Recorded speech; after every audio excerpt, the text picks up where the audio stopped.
began on the 29th. So we're going to go through a couple of presentations at the beginning here today.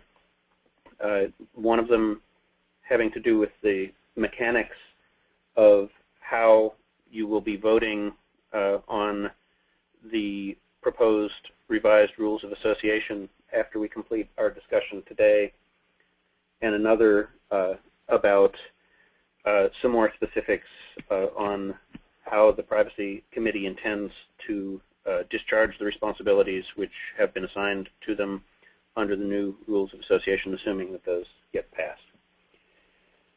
Could we have the next slide, please?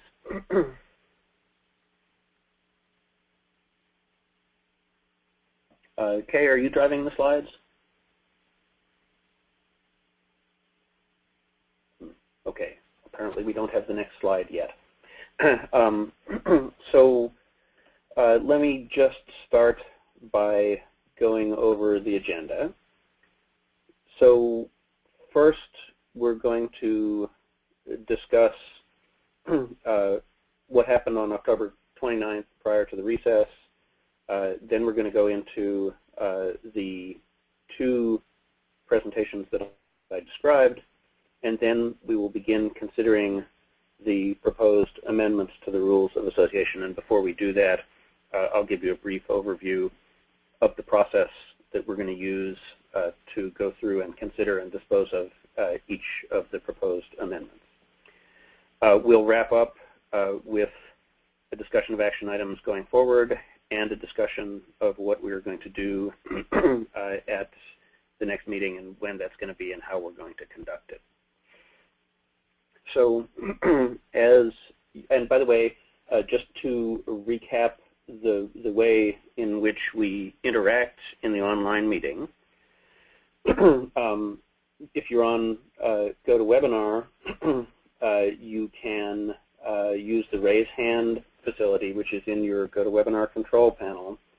And that will allow me to see that you've asked to be recognized to speak. Currently, if you're joined as an attendee rather than as an organizer, your line is on mute.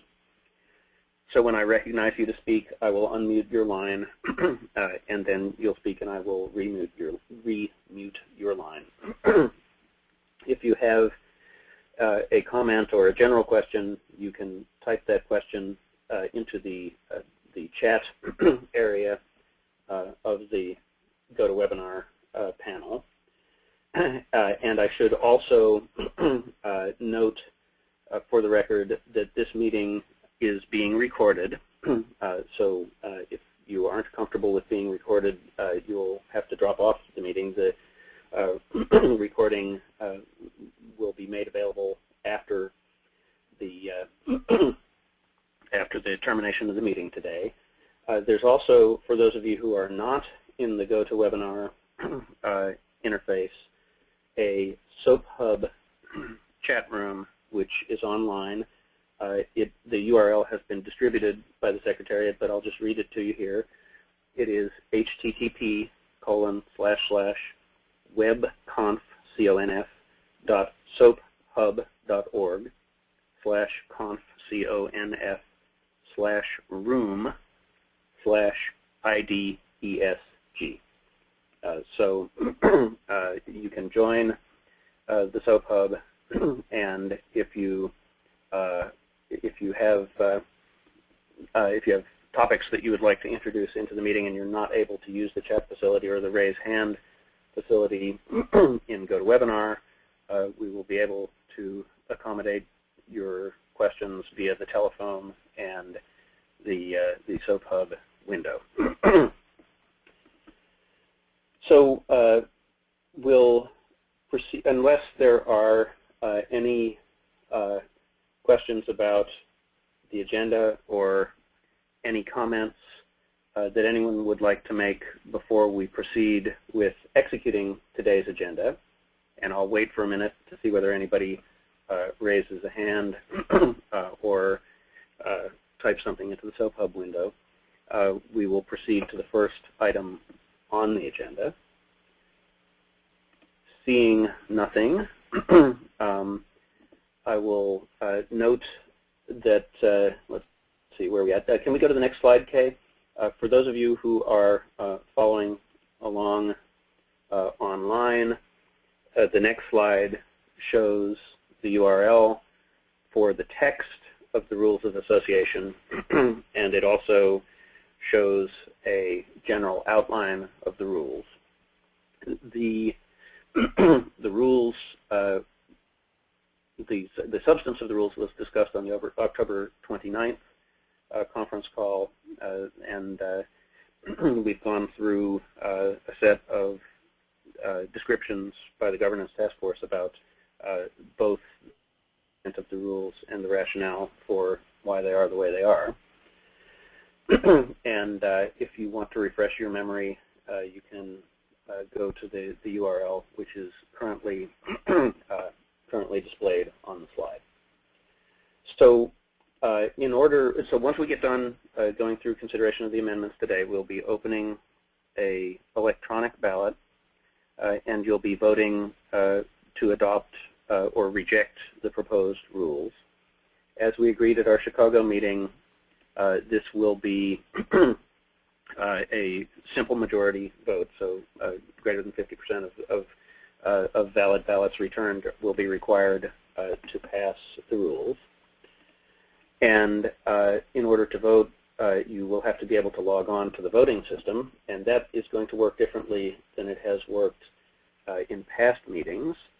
So for a description of that process and what you need to do to vote, I am going to pass the microphone to Laura Barman of the Secretariat, and Laura will take us through the the rules, or not the rules, the procedures that you're going to use to register your ID and to vote. And I guess, let's see, have I skipped a slide?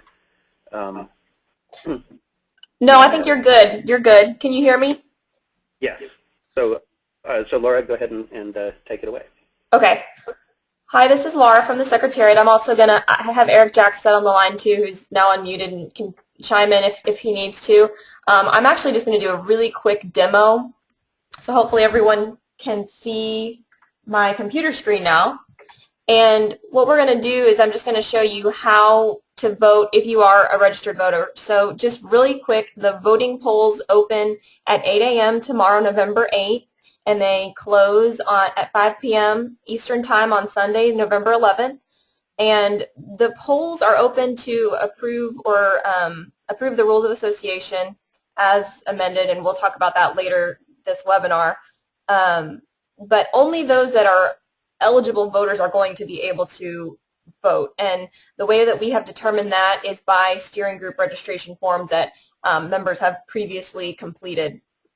But if you are an eligible voter, we do need you to create a login on our website, because that's how you're actually going to be able to log your vote. So in order to create a federated login, you'll just visit idecosystem.org. Any page on this website, you'll see this little box called Federated Login with the 3 logos. And just for demo purpose, I'm just going to click Google. We'll just demonstrate how to set this up.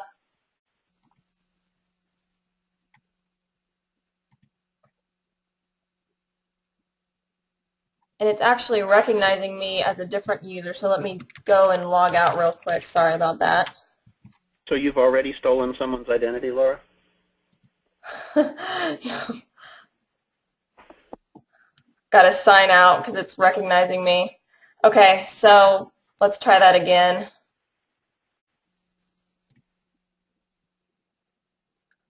So it's going to ask me to log in. I'm going to log in with just a test username that I've set up.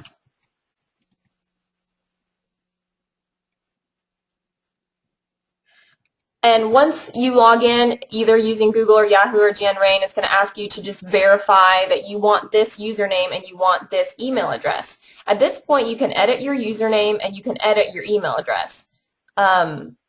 Your username can be anything you want it to be, and this is how you're going to be identified on the site using forums or any other way you participate in the site. And the functionality on the site is going to be growing over time, so just think about that when you're creating your username. This is where you can edit your email address, and we really prefer that you use the email address that the Secretariat has on record for you, and that's the email address that you used in your steering group registration form, because this is how we're being able to identify if you are an eligible voter or not. So if you're confused at which email address the Secretariat has on record for you, just refer to the mass emails that the Secretariat has been sending. Those are addressed to your email of record that we have for you. And if you want to change this email of record, you can. Just contact us. There's an email address, idecosystem@trustedfederal.com. We can help you out with any issues you may have. But for this demonstration, I'm just going to leave this as is, go to my next step. Laura, this is Eric. Can I make a quick comment there? Yes. I think it's worth pointing out that we've had some confusion where, like, if people clicked on the Google Federated ID to authenticate with Google, then a confusion over, well, is it okay to change from the Gmail email address? And I just want to point out specifically the fact that you authenticate with Google or Yahoo or JanRain has no tie to the email address that the ID ecosystem site is going to know you as. So it's fine to authenticate with Google, change that email address to your company email address, and then when you come back to the site later, you'll still log in with Google, but the email address on the site will still be your company email. So. Yes, thank you. That's a good clarification. We have had confusion about that, but just like you said, you can authenticate through any of these. Once it authenticates through Google, and I logged in with my Google email that first time on that last screen that I saw, once I get here, I could change it to my corporate email address or really any email address that I've used in dealing with the Secretariat. But again, if you've set this up already and you've used the wrong email or vice versa, just email us and we'll fix it for you. And this is my account setup, just verifying that everything's as I want it to be. And now you need to click your account verification email. So I'm just going to go in and show you what this looks like. You'll get an activation email, just a one-time activation link. And now I'm logged in. So right now, the voting has not opened yet. So right now I'm logged in, but I'm still not able to vote because the poll has not opened yet.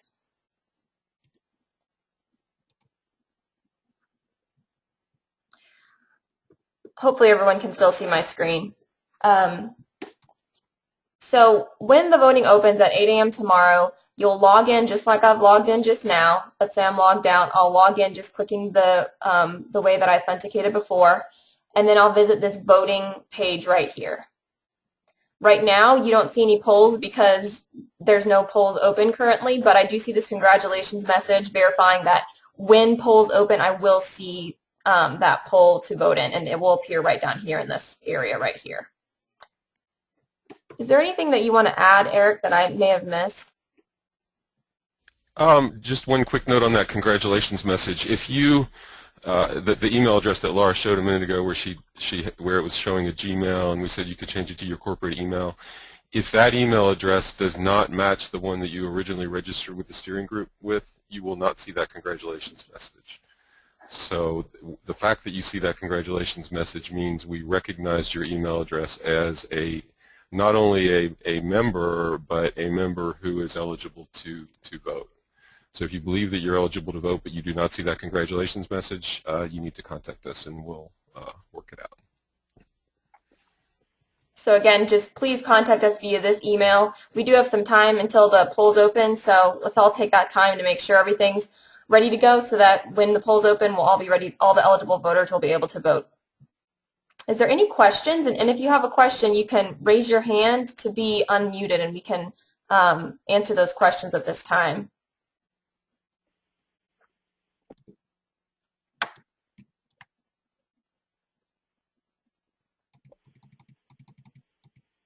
Just give a few more minutes for any questions.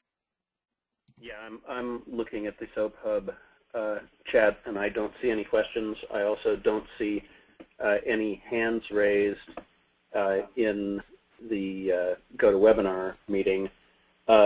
Could Dave Kearns has raised his hand, so just a moment. Dave, you're unmuted for the purpose of asking your question. Is there a privacy policy somewhere on the site for this information? For which information are you referring to, Dave? For any information that you're collecting through this setup of an account? Laura or Eric, do you care to address that?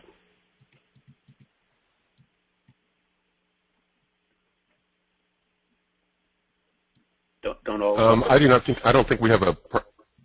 I don't think we have a privacy policy posted at this time. We can take that offline and discuss whether we need to create one and post it. Is there any information beyond the email address being collected? The email address, the username, and the time zone. And then once you actually create an account, you can go into your My Account page and, you know, post like a photo or an avatar.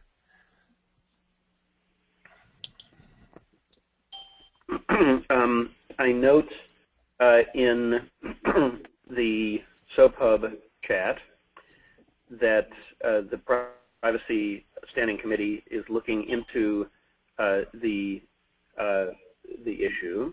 Peter, do you care to say anything about that right now, or would it be premature to go over those discussions?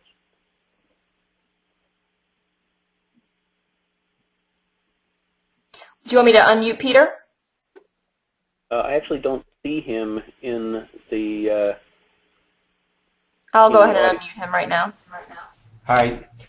Just very quickly, I mean, I'm not leading on this, but I did see a comment on the privacy mailing list raising the question about how any personal identified information is being managed, tracked, or used within the various websites and various website tools. So I think the best we can say at this stage, it's on their radar, it's an issue which is being tracked, and it will be brought up and looked at. Thank you.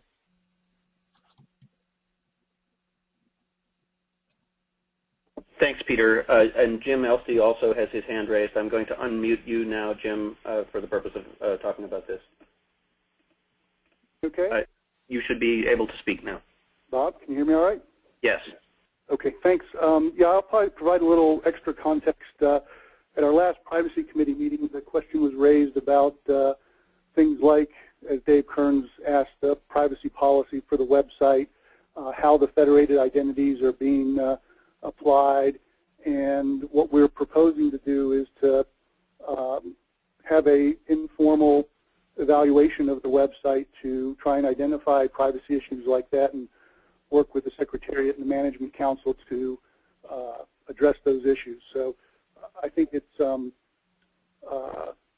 fair that the Privacy Committee members astutely identified some of these concerns. I know at least a couple of the members were reticent to enroll in a federated identity at this point, and therefore are not going to be participating in the vote. So we think it's a fair application of the Privacy Committee to try and identify these issues.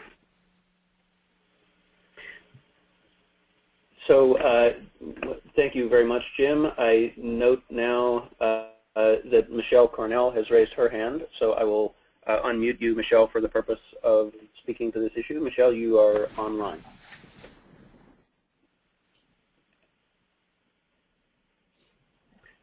Michelle Cornell, if you are muted on your end of the line, there's nothing I can do to fix that. We are not currently hearing you.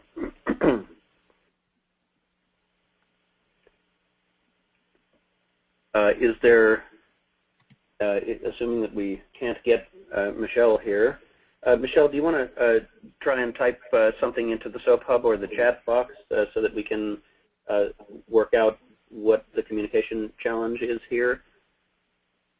Meanwhile, I see no other hands raised on this issue. Is there anyone else that would like to speak about this issue? So Kay or Laura, if there is a member who would like to be able to vote but has a privacy concern with the system as it is there an exception procedure that could be worked out to accept such a vote?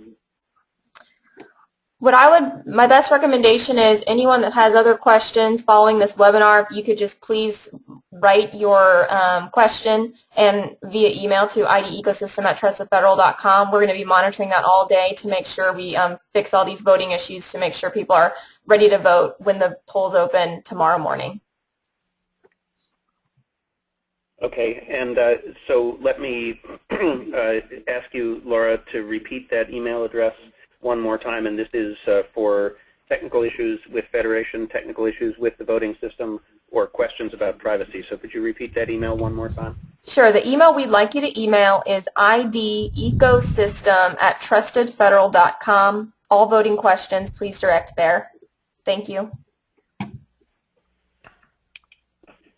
Thank you. Could we return the screen to the slide deck, please?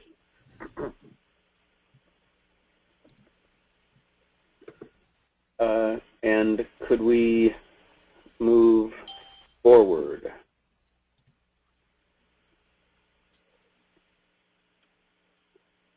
Okay, so to recap, you are going to need to federate your identity to vote. Recognizing that not everybody had federated their identity going into this meeting, we lengthened the amount of time that the poll would remain open in order to give us some time, in order to give you some time to federate your identity, and in order to give the Secretariat some time during the vote to resolve any technical issues which might arise during the procedure. So voting is going to open at 8 a.m. on Thursday, November 8th, which is tomorrow morning.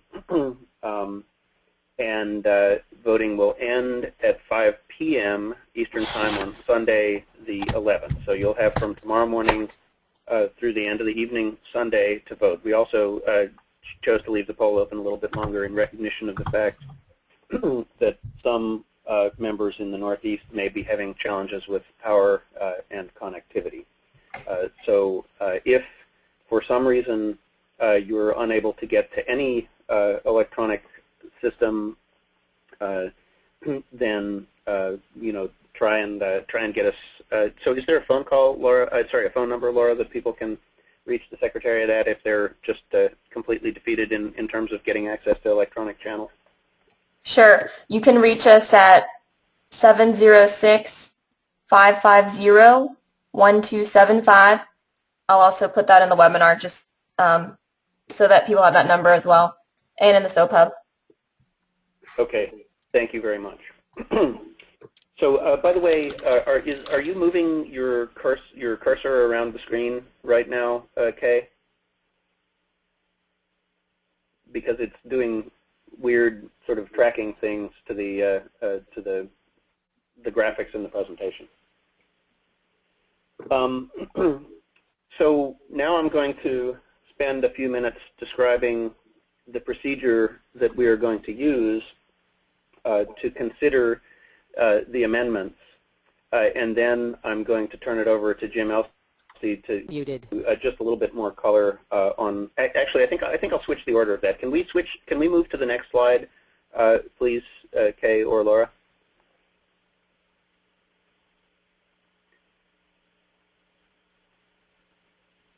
And while we are waiting to do that, I'm going to unmute Jim Elsey. So Jim is the chair of the Privacy Committee, and I had since last Monday's webinar a couple of requests from members for further clarification of what exactly it is the Privacy Committee is going to be doing to discharge the responsibilities that are assigned to them under the new Rules of Association. And coincidentally, at the same time, Jim and some other members of the Privacy Committee approached me and indicated that they were interested in addressing exactly that set of concerns on the webinar today. So I figured that it would be a good idea, given the role, the important role that the Privacy Committee has been assigned in the new rules, to have them address how they're going to, how they're going to implement that role. So Jim, are you with us and unmuted? I am. Okay, we can hear you. So take it away, and then I will return to describe the amendment consideration procedure after Jim finishes. Excellent. Thank you, Bob. And I appreciate the time on the call today. One of the sort of regrettable consequences of Hurricane Sandy and canceling the physical meeting in Washington was we had lost an opportunity that the Privacy Committee was contemplating to share with the plenary an explanation of what we were doing in terms of developing the evaluation methodology. So myself, Stuart Shapiro, who's our vice chair, and Mark Anthony Signorino, who serves in our secretariat, got together with Bob and asked for some time on this call to really highlight what we're doing in terms of developing that methodology and how we see the sort of implementation of the rules of association with regard to the Privacy Committee's responsibility. So in starting that, I would, I guess, pose a question to folks for you to consider while I'm talking, which is, who is really responsible for ensuring that privacy is implemented in the work products of the IDESG? Certainly in Rule 2141, we establish a Privacy Committee, and we provide certain authorities for that committee. Specifically, there's a responsibility for developing and publishing and adhering to a consistent evaluation methodology for identifying privacy and identity-related civil liberties, risks and issues. And this is what we're referring to as the privacy evaluation methodology. So the first thing I would note there is that we incorporated in that language the notion of identity-related civil liberties. Specifically, the concern was that civil liberties is a fairly broad context, and when we modify that by including identity-related, we bring it squarely into the scope of what the IDESG's mandate is, which is the identity ecosystem. And that privacy evaluation methodology really represents the bulk of what the Privacy Committee will be doing. The other sections refer to the appointment of liaisons who will be responsible for communicating and for helping to identify privacy concerns during the development of work products. And then our third mandate is to review the work products prior to their approval in the plenary. And then there's the fourth component of this, which is the Rule 53322 objection that the Privacy Committee can produce if we fail to overcome the issues or risks identified in that privacy evaluation. So let me address, I guess, in a bit of detail what we're doing in terms of developing the privacy evaluation methodology.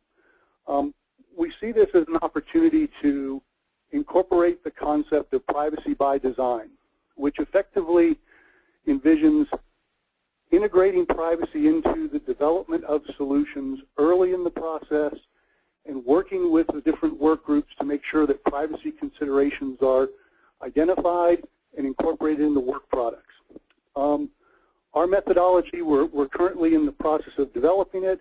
We have a straw man, and there's 3 phases that we have produced so far. And those are, the first phase is the promulgation of the methodology, and that encompasses 2 pieces.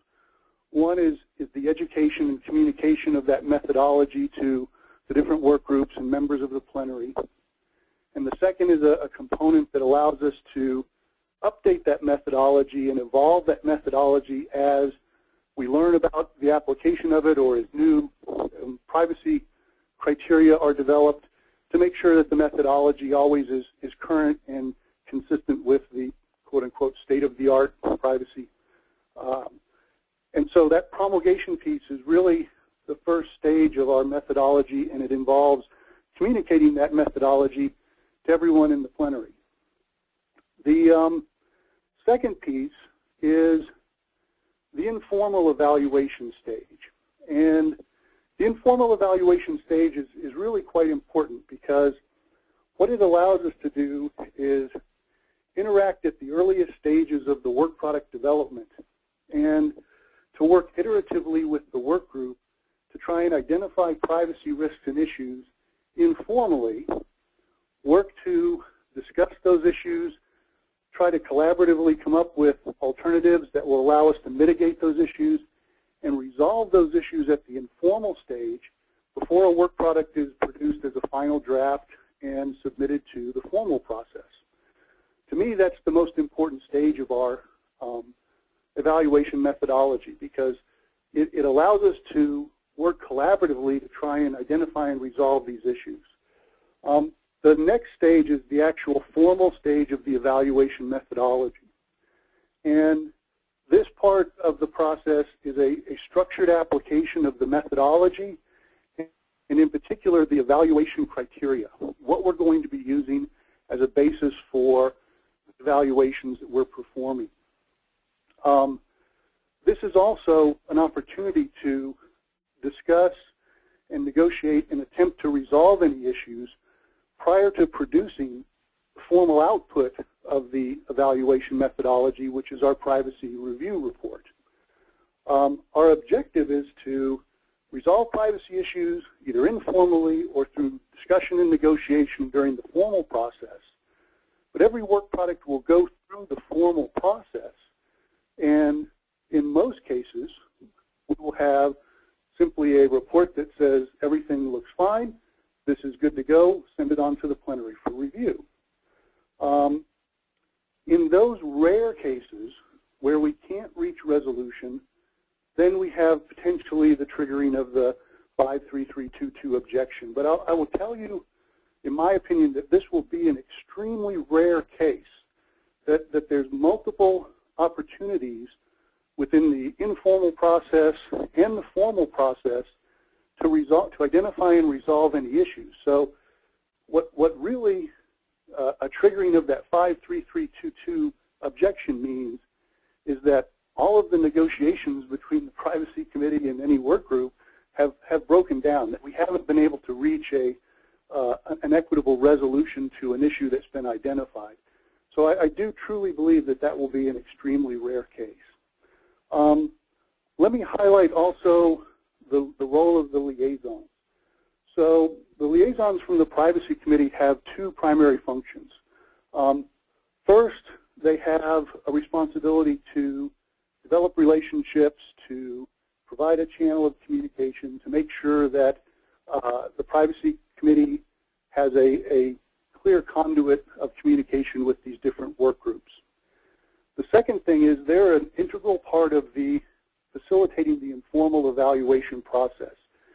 They will help identify when a work product is being considered, start the process of identifying privacy issues and risks, working closely with the work group to make sure that those are identified during that informal phase, and communicating with the evaluation subcommittee so that we can bring what is effectively the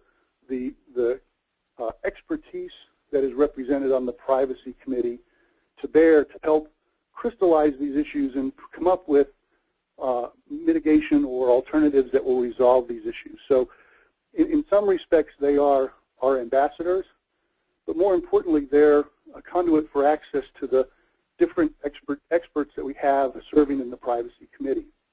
And to date, we've appointed most of the liaisons to the work groups. We have a couple openings that we're trying to fill. They've become engaged with the work groups. They are participating in the meetings of the work groups, and we're receiving regularly reports from them regarding their engagement and the types of activities that are taking place on the work groups. So I hope that helps crystallize to some extent what we're trying to accomplish with this evaluation methodology and the responsibilities that are outlined in the rules of association. We do intend to start promulgating promulgating the methodology, having early discussions with different work groups, with members of the plenary, to try and highlight what we're trying to formalize in this methodology that will ultimately be published. Our first discussion, coincidentally, will take place tomorrow with the security work group, and we want to, solicit feedback and get input into the process so that we can make sure that this methodology is well communicated and that individuals have an opportunity to provide, input into the process of developing it. So I'll be happy to answer any questions folks have. I will start by answering the question that I posed at the beginning of this discussion, which is who is responsible for ensuring that privacy is implemented or incorporated into the work of the IDESG. And in my humble opinion, the answer is everyone. Every work group, every member of the IDESG should take the responsibility of ensuring that the privacy guiding principle, along with the other 3 principles, are foremost in the work we're doing and incorporated into the work products we produce. So with that, I'm happy to answer any questions. So if you have a question regarding what Jim just went over, please raise your hand in the GoToWebinar meeting, or alternatively send us a chat in the GoToWebinar meeting, or send us a chat in the SOAP Hub, and I'll give it a few minutes, or maybe 1 minute, for anyone who wants to ask a question about that procedure to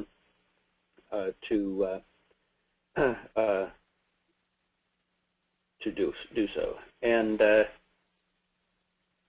so I'm not seeing any questions. In a few minutes I'm going to, or in a few moments, I'm going to take that as evidence that there aren't any questions. Oh, I do see Brett McDowell has raised his hand. Brett, I've unmuted you for the purpose of speaking. Thanks, Bob. So, Jim, one of the things that we heard about privacy vis-a-vis these new rules of association in the previous session before the recess was essentially an endorsement of these bylaws being capable of delivering the kind of privacy respecting and protecting ecosystem we're trying to design. What is your assessment? Are you speaking in favor of these bylaws, and do you feel that that is a position that the Privacy Committee generally holds? So, Brett, that's an excellent question, and I can tell you that the language in the bylaws with regards to privacy was presented and discussed at a full Privacy Committee meeting.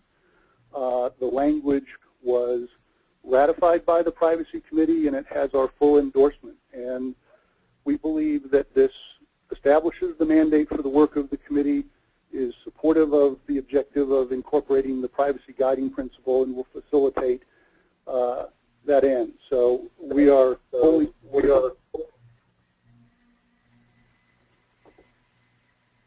you seem, Jim, to have stopped in mid-sentence. Something may have gone wrong with your connection. Which part of the mid-sentence, Bob? Oh, sorry. Did you get the part that the Privacy Committee wholeheartedly endorsed this language? I did. I thought you said something after that and didn't finish. No. I think I finished. I mean, I think the net here is we were involved in helping craft the language. We had several discussions with members of the governance task force. Myself, I presented at one of the governance task force meetings, and as I said, the language was presented to the full committee, and the committee ratified it by consensus. There were no objections whatsoever. Okay. Thank you very much. Do we have any other questions or comments on Jim's presentation? I am now unmuting Peter Alterman for the sake of speaking. Yeah. Hi. Thanks, Bob. My question is, how does this plan relate to the the end state privacy white paper that they put out. Jim, I believe your line is still open. Okay. So that's an excellent question, Peter, and certainly the white paper and the draft charter that was presented in that white paper provided a basis for the Privacy Committee in our deliberations on our own charter, which we ratified on Monday in our committee meeting.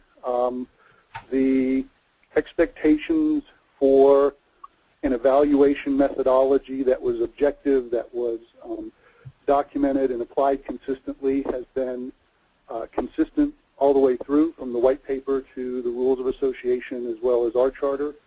And I think that we've had participation from folks like Naomi Lefkowitz, who's in the NPO, and helped with the crafting of that white paper.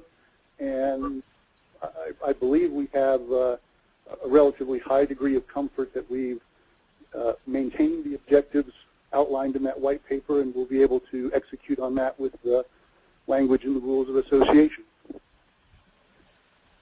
Geez, that was the most politically correct thing I've heard in all of our deliberations. I've worked around political circles for a while, Peter. and do you mean that in the nicest possible way, Peter? Oh, of course. Could you mute me so I can take this call, please? Yes. Thank you. Okay. Are there any other questions or comments on Jim's presentation? Okay. Seeing none, Laura, could we back up one slide now, please?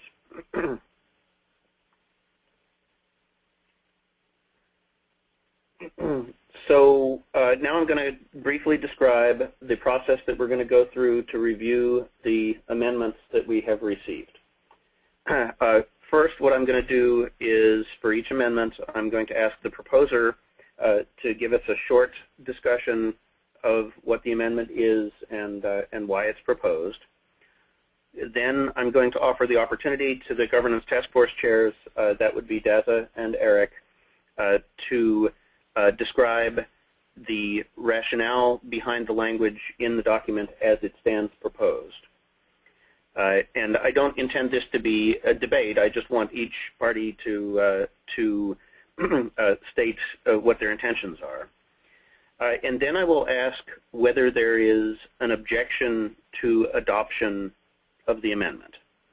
If there is no objection, I'll take that as consensus, and we will instruct the Secretariat to incorporate the language of the amendment into the draft rules of association before the ballot is open tomorrow morning. If there is an objection, then I will ask the objector to state the objection, and I will then ask whether there is an objection to deferring the amendment by referring it to the follow-on Governance Task Force, which is established in the draft rules of association. The idea is that if people feel that this is something which is not urgent to address immediately, but which is nevertheless possibly an actual defect, and if people feel that it wouldn't be prejudicial to consideration of the amendment to address it under the new rules, then we can simply move on and vote on the rules as not amended. So we will, if there is an objection to deferring the amendment, then I will move to a poll, and we'll use the polling mechanism in the GoWebinar panel to ask whether people want to defer the amendment or not. If we get to that point and people do not want to defer the amendment, then I will open the floor for discussion about how people feel about the amendment. And once that discussion concludes, we will take another poll, and if that poll receives more than 50%, then the amendment passes, and we will incorporate we'll instruct the Secretariat to incorporate its text into the rules before the ballot is open tomorrow morning. If the amendment receives less than 50% of the votes in the poll, then the amendment will be treated as defeated and we will move on. So before we go into that procedure, is there anyone who has any questions about the procedure itself? And once again, as usual, please raise your hands in the meeting and address it. So Jay Unger, I note in the SOAP Hub asks if there's an opportunity to discuss perceived problems or defects in the rules of association that are not addressed by a formally submitted amendment. My answer to that is yes, there is an opportunity, but the opportunity is by joining the follow-on governance task force and discussing additional changes to and perfections of the rules in that context.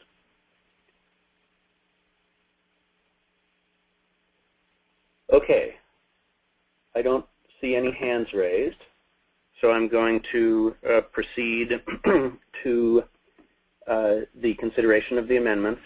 Sudi, are you, wait a minute, let me see if I can actually find you here to unmute you. Sudi, can you advise me whether we have a quorum? Yes, Bob, we do have a quorum. Thank you. I'm going to remute you here. So now if we could move 2 slides forward, Laura. There we go. So the first amendment is proposed by Peter Brown. Peter, could you raise your hand in the meeting so it's easier for me to find you and unmute you? Thank you. I am unmuting Peter Brown. Peter, if you would please describe what you're proposing and why you think it's a good thing. Okay, thanks, Bob. Very briefly, the concern is that we are putting, or we're keeping rather, a provision in the Rules of Association which concern more an operational question than a matter of principle.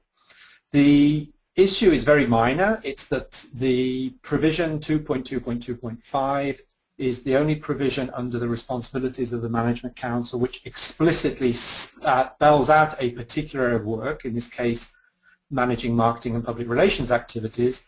And as chair of the Communications and Outreach Committee, I had a concern that this would make the adoption of our committee's charter more difficult, because if there is a provision in the Rules of Association, obviously that takes precedence over any provision that might get adopted in the charter.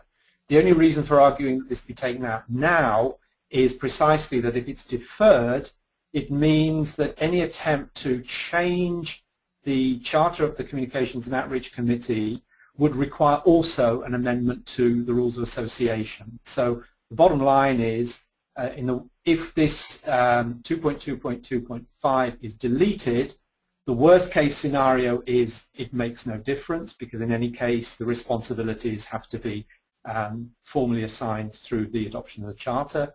The best case scenario just makes the process of determining responsibilities between our particular committee or any other committee in the Management Council much, much easier.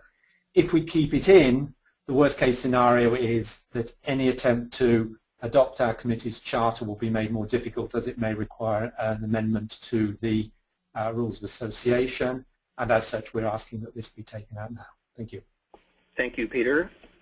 Daza, I'm going to ask you whether there is an objection, whether you would like to offer an explanation of the intent of the Governance Task Force in incorporating Section 2.2.2.5. Yeah, sure. There's not too much to say, Bob, on this one. It was not hotly debated.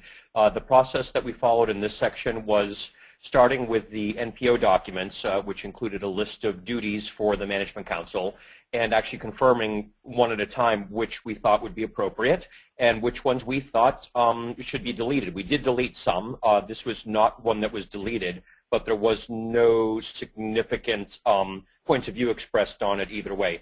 probably notable that this duty, among others, is not meant to be exclusive to the Management Council. It wouldn't exclude other committees, but really we did not discuss the merits of what Peter's saying. So there was no specific judgment from the GTF on that. Thank you, Daza. Now I see your hand, Dave Kearns, and I'm going to lower it for the moment because I want to ask a specific question in line with our procedure.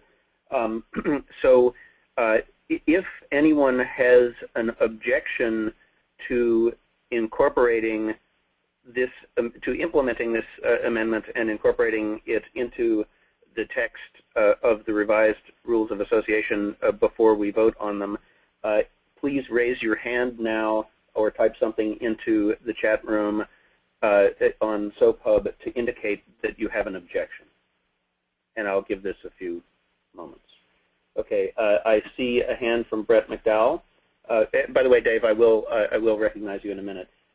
Brett, I am unmuting. Oh, wait, no, you're already unmuted. Oh, gosh, you slipped past the system. Go ahead and state your objection, Brett. Oh, I see. I must have muted myself last time. So I see Peter's concern, the potential concern here about conflict of charter with this new standalone committee and the role of the Management Council. But what I think is actually the worst case scenario of removing this is that this committee, the committee's responsibilities and duties vis-a-vis managing the marketing and public relations activities of IDESG will become muddy and a bit confused with that of the Management Councils. So I think if we leave it in, then it's clear that the Management Council is responsible for those activities, and then it can then delegate and coordinate with a dedicated group such as this Communications and Outreach Committee as need be. So I'm worried about getting it muddy about who's really giving direction to PR firms, who's really advertising the next event, who's managing the budget around these things. I think leaving it in will help establish that there's a hierarchy. Thank you, Brett. Dave Kearns, I don't want to skip over you here, so I am going to unmute you to say what you wanted to say. You're on. Thank you, Bob. I'll note that amendment number 5, which I proposed, is pretty much the same as the one that Peter has proposed here, and I just have 2 points I want to make. One is that the Management Council did establish a marketing subcommittee some time ago, which they then dissolved and passed those duties on to the Communications and Outreach Committee, and I think that established how they wanted that handled. And the second thing is that in the language of the Rules of Association, most committees are supposedly composed of domain knowledgeable individuals, and I hold that there is no way to ensure that members of the marketing committee will have any particular understanding of the marketing function. If at some point there is some day-to-day management of the marketing to be done, then, as Peter says, that's already covered in other parts of the Rules of Association for the Management Council to handle. I don't think that giving them the direction of marketing and public relations activities is the right thing to do. Thank you, Dave. Just a minute, I'm scrolling up to the top of the screen. So the next step in the procedure is to ask whether there is any objection to deferring this item, and I will add by extension Dave's item 5, which, as he believes, is I think identical in implementation, to the follow-on governance committee. If there is such an objection, please raise your hand to state the objection. I have 2 hands. I will call first on Peter Brown. Peter. Hi, Bob. Yeah, I mean, I don't want to. This isn't a big issue. It's just that if this is deferred because of once the rules of association are adopted, it just makes it more difficult for if the Management Council, for example, decided, as Dave was saying, to delegate a large amount of the responsibility to this committee, we would then be in conflict with a standing provision of the Rules of Association, which would need to be revised.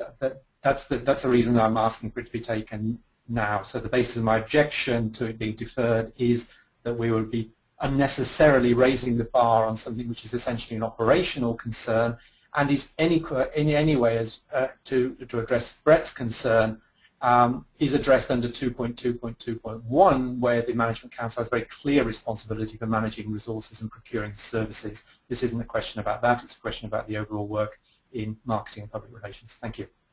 Thank you. And given that Dave's amendment is implicated in this one, I'm also going to unmute Dave for the purpose of speaking to an objection.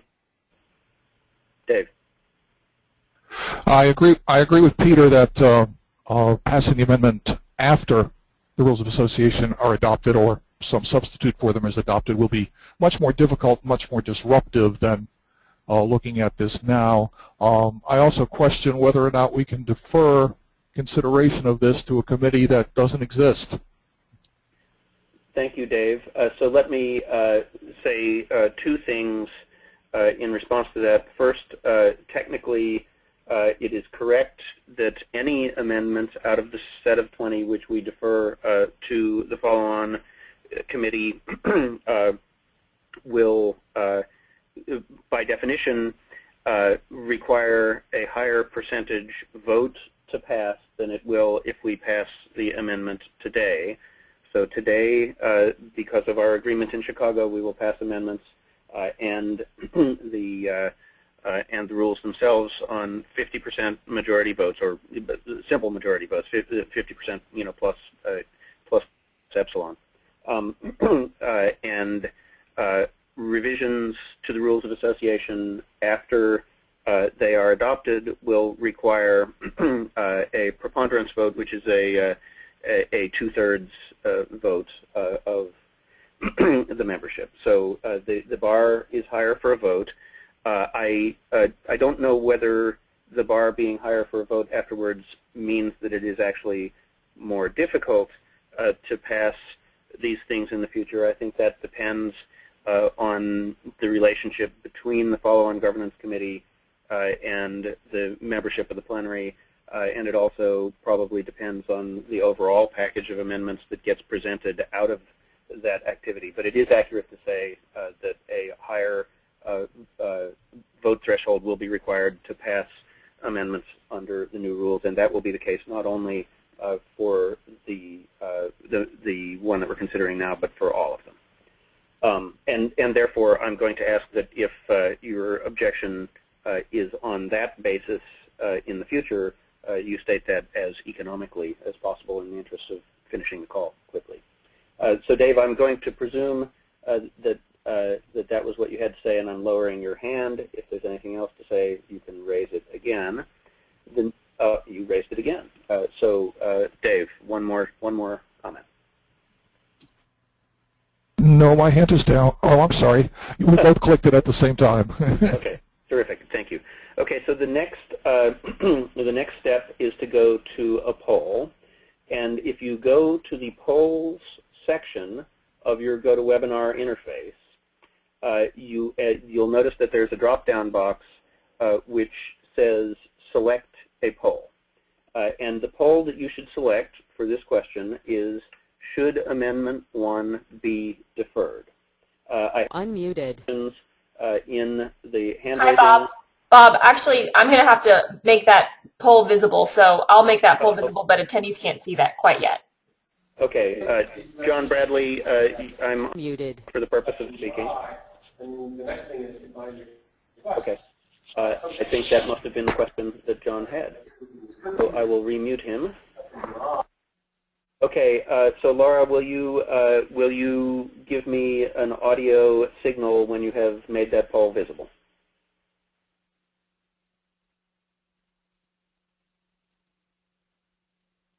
Should I take that as a no? Unmuted. Hi, Bob. Is it the defer or the adopting one that you want? The defer. Jay Unger, I note your hand is up in the SOAP Hub. I have unmuted you for the purpose of speaking. I hear nothing, Jay. If you're trying to speak, you're not being successful.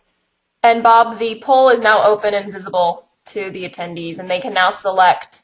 You can now select your choice. So go ahead and do that. And Bob, whenever you want to close the window for people to be able to select yes or no, or a support or oppose, then just let us know. Okay, ladies and gentlemen, the poll is up in the GoToWebinar panel. If you are not seeing it, please raise your hand or type something into the SOAP Hub. And otherwise, please vote. And I'm going to use the regular popcorn methodology for deciding when the poll closes. Brett, let's see. So Laura, Brett isn't, oh, never mind. He just has a slow system. We'll start a fund to buy Brett a better computer. So I'm going to wait until votes slow down or stop coming in, and we will decide.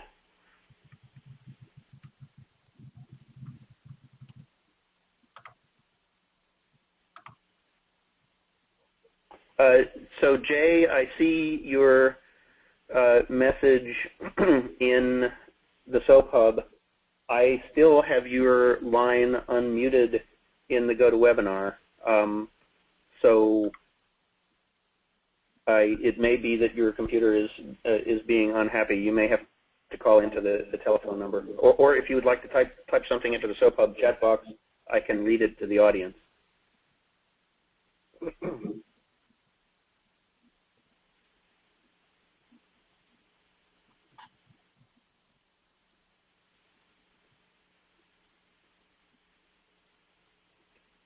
So if you're planning on voting on the poll, it would be a good idea to do that, you know, now.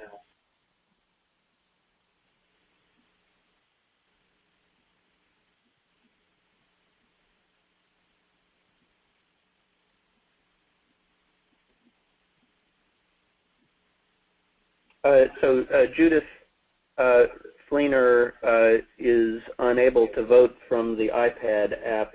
Laura, do you know whether there is a way to enter a vote on her behalf?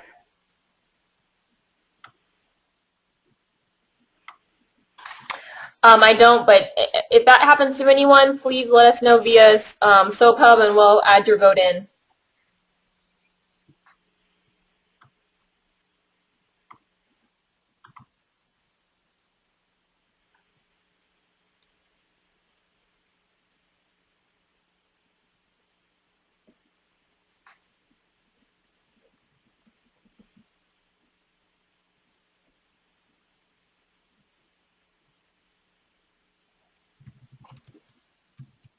So is there anyone else who is intending to vote but has not yet gotten a confirmation that they've voted? If so, please raise your hand.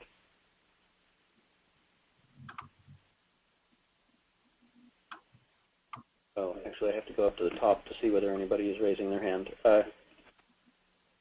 David Rosenberg, did you want to say something? Yes, I just wanted to ask whether it's a correct function that the window with the slides disappears when the poll window is present. I was looking at the slide, and that went away when the poll came up. Is that correct? So I guess I won't render a judgment on whether it's a correct function, but it is the way the system works. Oh, okay. Thank you. On future items, I will give you all a moment to study the slide before opening the poll, so that we won't rush past your ability to consume the material. Thank you, David. Thank you.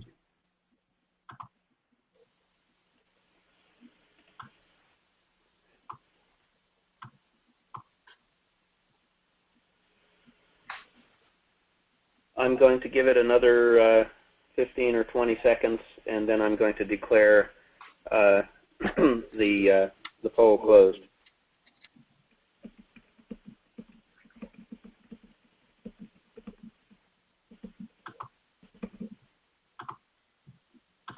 Muted.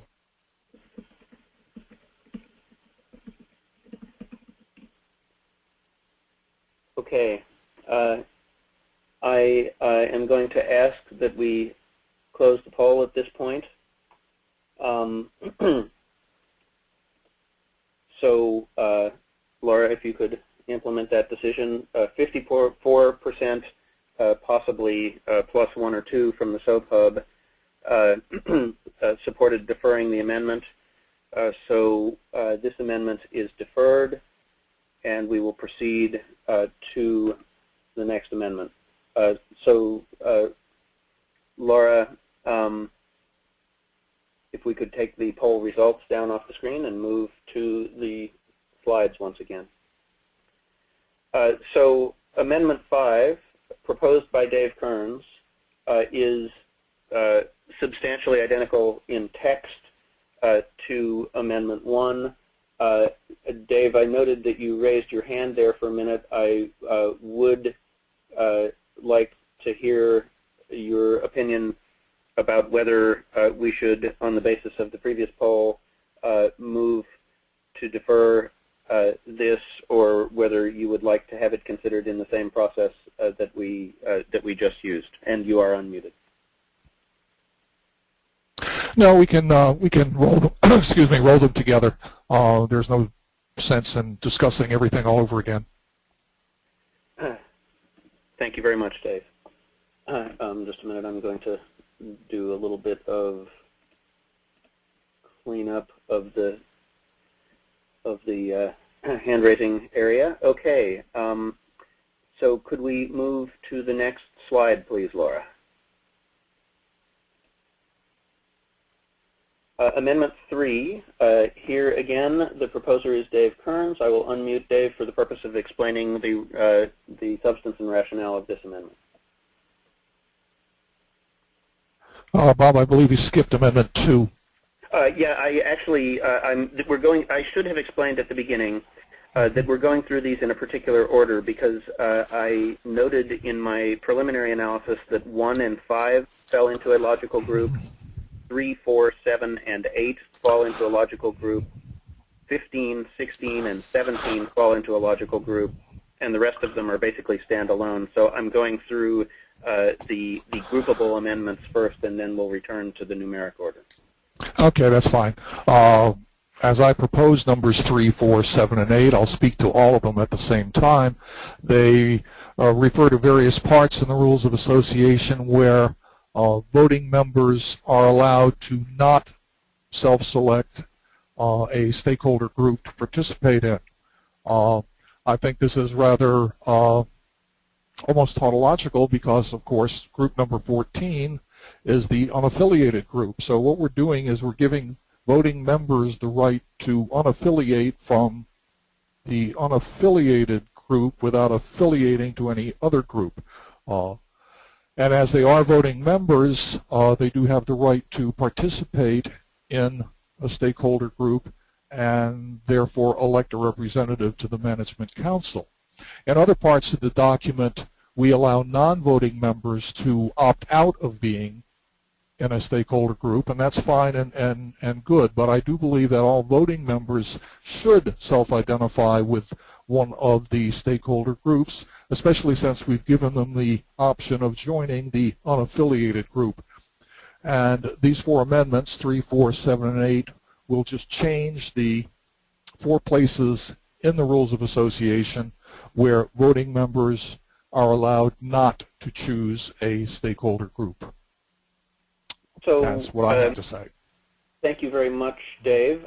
So this was one that seemed weird to me when I first saw it too, but there was a good deal of discussion of this in the governance task force, and I'm going to once again unmute Daza for the purpose of explaining the rationale behind this admittedly somewhat counterintuitive provision.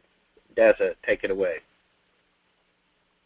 Yes, thank you. So this was discussed at some length, and there was some confusion among some members about why unaffiliated wouldn't be sufficient. And I can say that there was a definite and a consistent desire by several members to be able to demonstrate that they really were making no, that they were not part of a voting cluster or a cluster that was designed for purposes of voting, and it relates to some of the other language in the rules of association as well. Around, I don't know, you could say conscientious non-voter perhaps, or if people interested in alternatives to Roberts-oriented voting and more interested in consensus. So this is part of that view, and ultimately kind of found a way to accommodate it within the structure of the overall rules. Thank you, Daza. Jay, I see that you have a hand raised. The next step in the process is to ask whether there is an objection to adopting this amendment. And actually, in this case, I'm going to say these amendments. They are amendments 3, 4, 7, and 8. And the substance of them is captured by the rationale on this slide. Jay, your line is unmuted. Did you raise your hand for the purpose of raising an objection to adopting this amendment?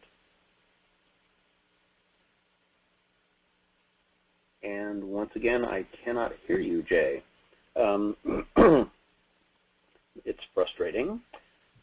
Would you like to type something into the chat box?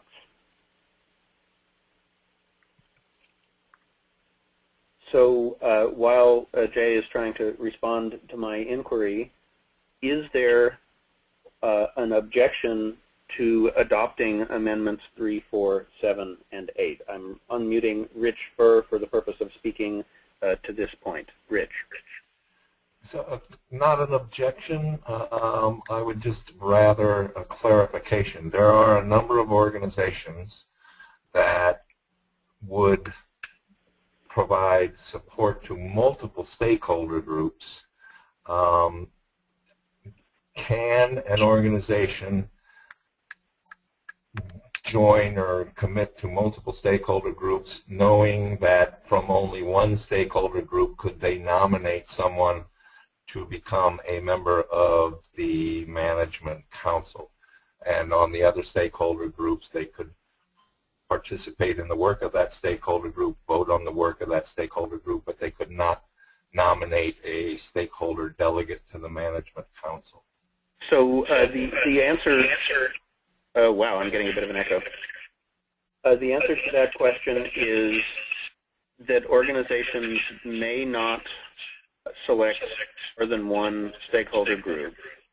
But the answer to the second half of your question is that stakeholder groups do not, in the proposed rules of association, directly produce work products. Working groups produce work products.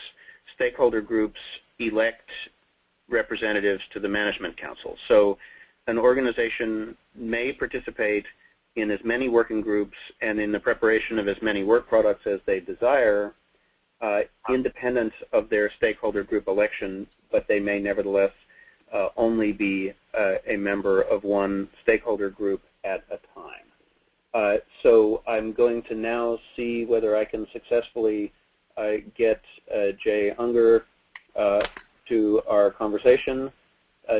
Jay, my console says that you're unmuted. So go ahead and give it a try.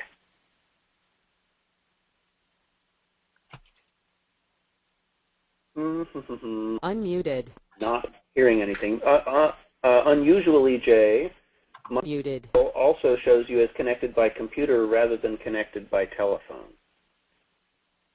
So while we're waiting for that, I'm going to unmute Jim Elstey. Jim. Oh, wait. I failed. Okay, Jim. Now go again. Hello, Jim Elstey. If you are speaking, you're on mute on your end.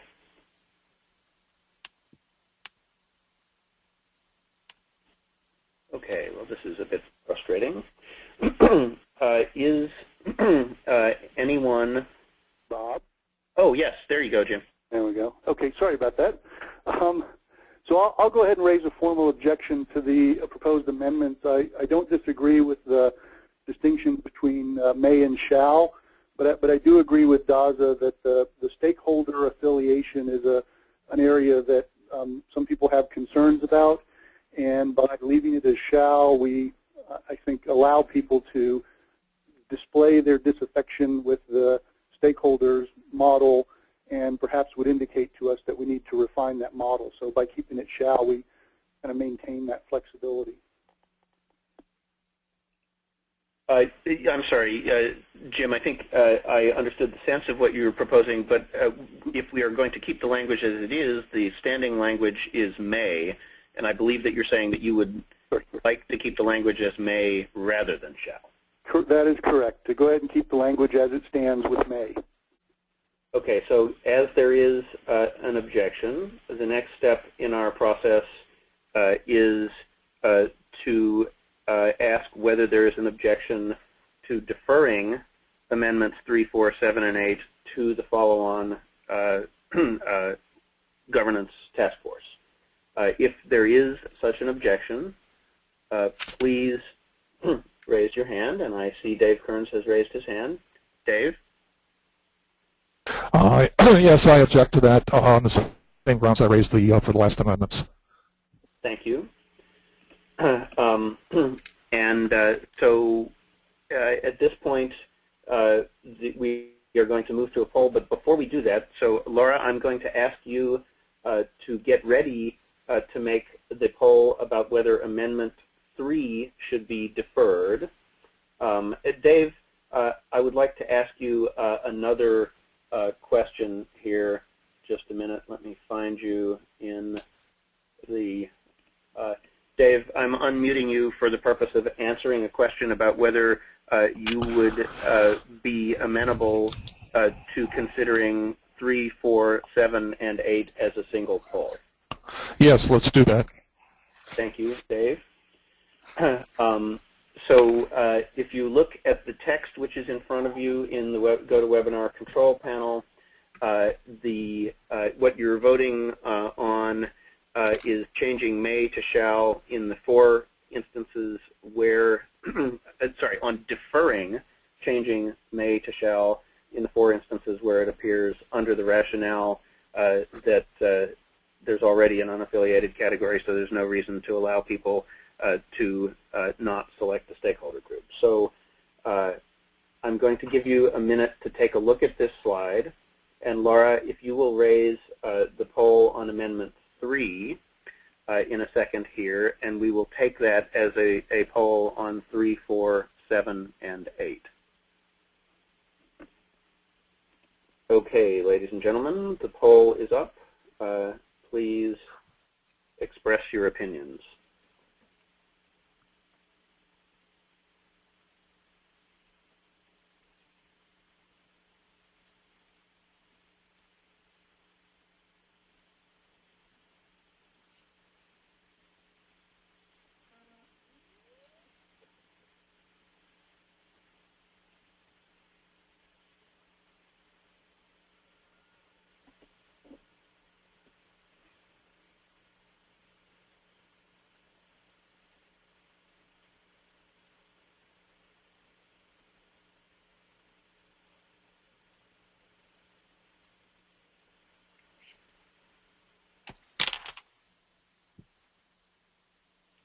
Oh, I see that Bob Caldwell has asked to be unmuted.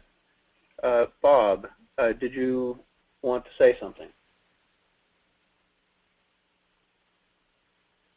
You are now unmuted, by the way, Bob. Oh, yes, Dave notes that there should be Jeopardy music playing. That's correct. I wasn't able to get Big Blue for this call. It was otherwise occupied. Apparently there's like some sort of medical convention or something going on. So Bob Caldwell, I have unmuted you if you would like to speak. If you are, we are not hearing anything from you. If you are trying to speak, it could be the case that you're muted on your end.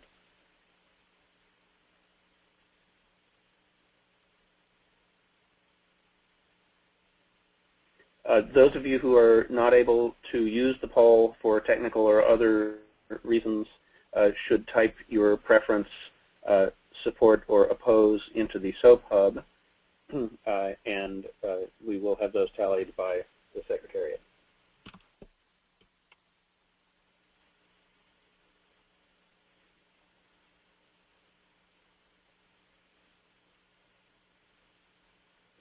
Unmuted. Going to give it a couple more moments here. Also, I don't see the numbers change. Also, Yeah. Bob, this is Laura. If you don't want to type your response in the SOAP hub because you don't want to reveal your choice to everyone, just type your choice in the chat to presenters box on GoToWebinar, and we'll add that into the total. The other thing that you can do is it is possible to initiate a private chat in the SOAP hub by virtue of going into the members box on the right-hand side, double-clicking on a name, and then a little chat button will appear at the top of that window, and you'll be able to do a private chat. Brett, I'm unmuting you for the purpose of speaking. However, it shows me that you're muted on your end. Go ahead. Thanks, Bob. So it's come to my attention through sidebar chat that some participants are under the impression that if you disagree with an amendment, that you should oppose deferring it for the opportunity to defeat it. But that's not what I understand the process to be, that if you disagree with an amendment, then you would choose to defer it. Could you clarify what to do if you disagree with an amendment? So I suppose I don't want to give advice on electoral strategy to the membership, but what I will say is that deferring the amendment hands it down as a work item to be considered by the follow-on governance task force. And what that will mean is that the governance task force will discuss it using a consensus process and decide what to propose to the membership, which will again result in the execution of a consensus process to begin with at the plenary.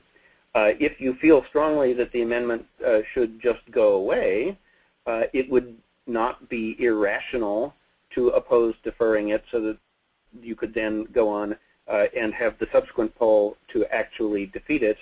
I would submit that in a consensus organization, it is good behavior to leave unresolved disputes open so that they can be the subject of future agreements after people get to know each other and each other's positions better. And given that the majority of the votes that we're having here via poll are pretty closely divided, you know, in the 50s to 40s, I would submit that that's an indication that there isn't consensus one way or the other, and that being the case, my personal preference would be that we go ahead and defer things so that people can get together and understand one another's concerns and create a more perfect outcome. But if people want to vote strategically, not to defer so that they can defeat things, that is, in my opinion, their business. Bob Caldwell, I still see your hand up. My panel shows you as unmuted in the chat room. So if you want to say something and are able to, please do. If not, please type something into the SOAP Hub chat and let us know what's going on.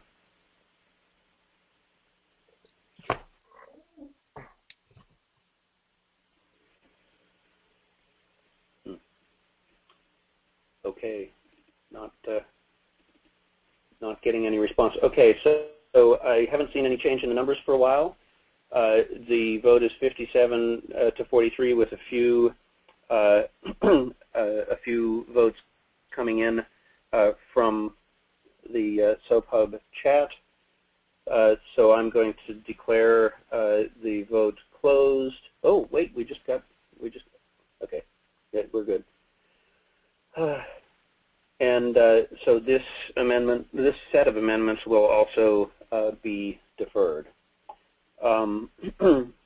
So if you would then, Laura, replace the poll results with the slides again and proceed through the slides to Amendment 15. And at this point, we really do need Bob Caldwell.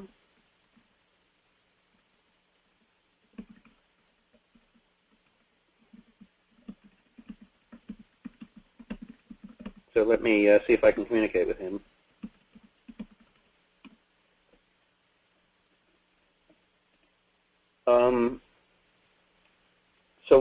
Laura, can we, or Kay, can we get somebody on the task of attempting to establish two-way communication with Bob Caldwell so that we can go through his materials and,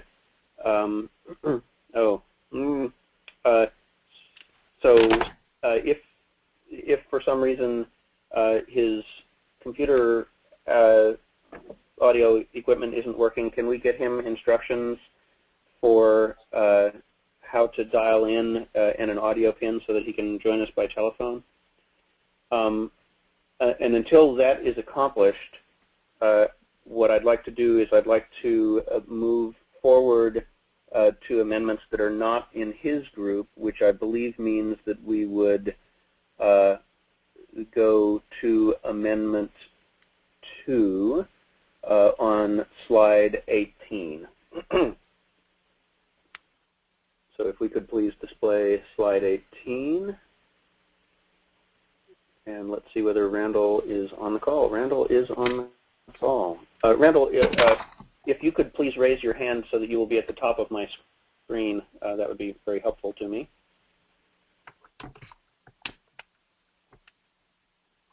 Thank you very much. So we will return to Amendments 15, 16, and 17 when we get Bob Caldwell's audio issues resolved. Laura's working on that right now. So until then, we will move on to Amendment 2, and I've unmuted Randall Gamby for the purpose of describing the substance and rationale for Amendment 2. Randall. Thank you, Bob. So in looking at the original charter and the main goals of the steering group in section 1.1.2, it clearly stated that the steering group was to bring together all of the interested stakeholders in private and public sectors to confirm that the identity management ecosystem framework provide a minimum baseline of security, privacy, interoperability, ease of use, and more importantly, creating unnecessary barriers to entry. The way that the group has decided to do that is through our stakeholder groups, which allows us to elect a delegate who goes as part of the steering committee, so the management committee. So while the management committee has rules of association for the officers of the management council, there's 16 stakeholder delegates who represent basically all of the plenary users that are out there. Yet while there is a listserv associated with the stakeholder groups, there are no defined rules of communications between the stakeholder delegates and the members of the stakeholder group who elected him or her. So, imagine that you elected a senator yesterday, they moved to Washington, and yet they've provided no communication method to gather input from their constituents. As such, I've raised this as a concern of myself. I belong to the state, local, and tribal council stakeholder group, which could be rather large and, of course, diverse, and want to ensure that while we're calling out the responsibilities of the various member council constituents that are up there, that we also have definition about what the rules and responsibilities of the stakeholder delegate is in association with the stakeholders that elected them.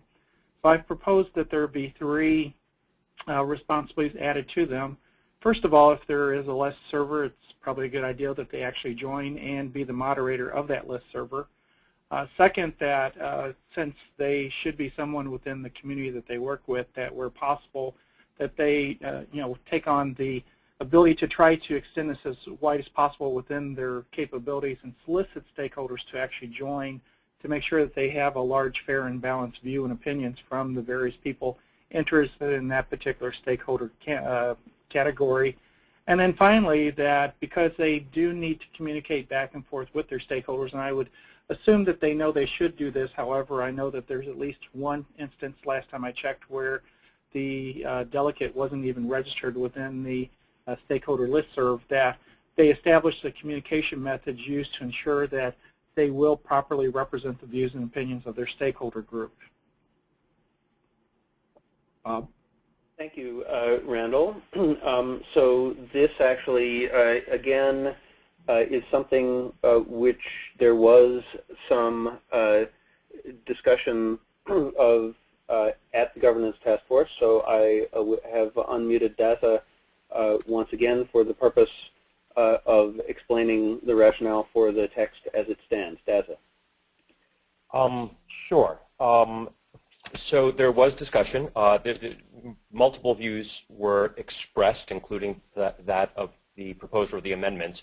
At the end of the day, where the Governance Task Force came out was a consensus view that it's expressed in Rule 2.2.1.3 that the expectation of the delegates are that they will exercise their best judgment for the IDESG and the ecosystem as a whole, and that they would not be expected to take selective or special direction from the stakeholder category. Not that they couldn't do that as part of their capacity, but I think there was a desire to avoid creating contentious or a fractional atmosphere, and that ultimately was part of a larger conversation on setting tone and aligning incentives. And so that's how that language came out. And I can say there are a variety of views that were expressed for sure. Thank you, Daza. Trying to manage the interface here. So the next step in our process is to ask whether there is an objection to adopting the text of this amendment and incorporating it into the Rules of Association before we open the balloting tomorrow morning. If there is such an objection, if you are in particular have an objection, please raise your hand in the GoToWebinar or do something noticeable in the SOAP Hub. Brett McDowell has raised his hand. Brett, I'm unmuting you for the purpose of speaking to this issue. I think that this level of coordination, I think some of the suggestions are certainly rational for delegates to communicate with other members who have opted into the stakeholder category that elected them. It's entirely rational, but could be made as operational policy. And I'm happy to volunteer to lead an effort to have the Management Council adopt such an operational policy and guideline without the need of modifying the Rules of Association. So, Brett, to address that to the chair, do you wish me to treat that as an objection to adopting the amendment? Yes. Thank you. So the next step in our process is to ask whether there is an objection to deferring consideration of this amendment to the follow-on Governance Task Force. So, Randall, I'm going to lower your hand for a moment because I want to be sure whether you're raising your hand for the purpose of objecting to deferring the amendment or something else. And I note that Peter Brown's hand is up. Peter. Thanks, Bob. Yeah, this is one of those cases where I would actually object to deferral because I want an opportunity to vote the amendment down. I don't think this consideration, although well-intended, as Brett's just stated, actually belongs in the ROA at all. I think it's an operational consideration which needs to be taken into account in light of what we actually decide finally about stakeholder delegates. So I actually would like either to ask Randall, whether he, although it belongs to the plenary floor now, whether he would be willing to withdraw the amendment If not, then I would actually like the opportunity for us today just to cleanly vote it down if that's the will of the meeting rather than just pushing it down the road. Thank you. I am unmuting, thank you, Peter. I'm unmuting Randall for the purpose of responding to what Peter has just said. Yeah, and thank you, Bob. The reason I actually had to raise my hand was I was willing to withdraw this amendment with the assurance that this would be considered in the steering committee as a operational, I'm sorry, I forgot the term they used, but basically consider taking it out of there and using it as part of the management council's operational procedures. So just in order to be clear that we're following the correct procedure, Brett, are you formally offering Randall that assurance? Well, I think someone from the management council just offered an assurance, and if that assurance is genuine, then I have no problems with. Yeah, no, I'm directing the question at Brett McDowell, who is the chair of the management council. Brett, I've unmuted you for the purpose of answering that. Yes. Thank you. Okay, we will treat the objection, the amendment as withdrawn. That's amendment number 2. Just a minute, let me do a little cleanup in the window here. Bob Caldwell, I still show you as unmuted in my interface. Are you on the line and able to speak to us?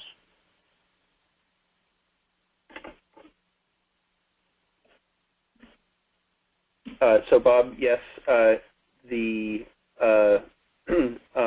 your text is getting through to me in the SOAP Hub. I am not hearing your voice. Just a minute.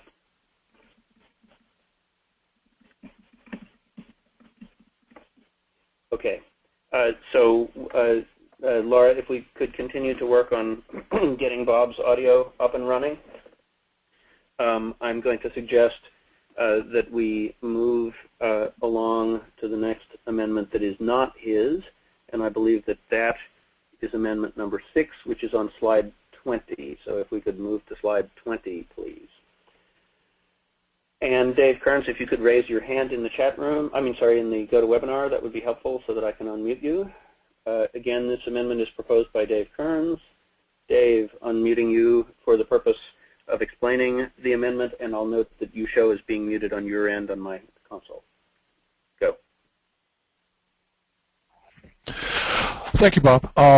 The object here is that any actions by the Management Council which bind the entire IDESG should be subject to future ratification by the plenary, who really is the only group who can bind the entire IDESG like this. I'm not talking about day-to-day management or anything like that, but simply crossing T's and dotting I's to make sure that the entire plenary is involved when large binding actions take place.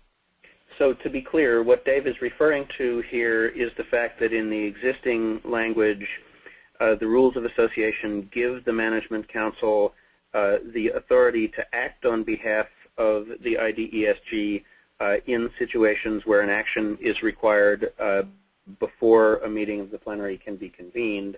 And what Dave is proposing is that the plenary be given an opportunity to ratify the actions that are taken in its name.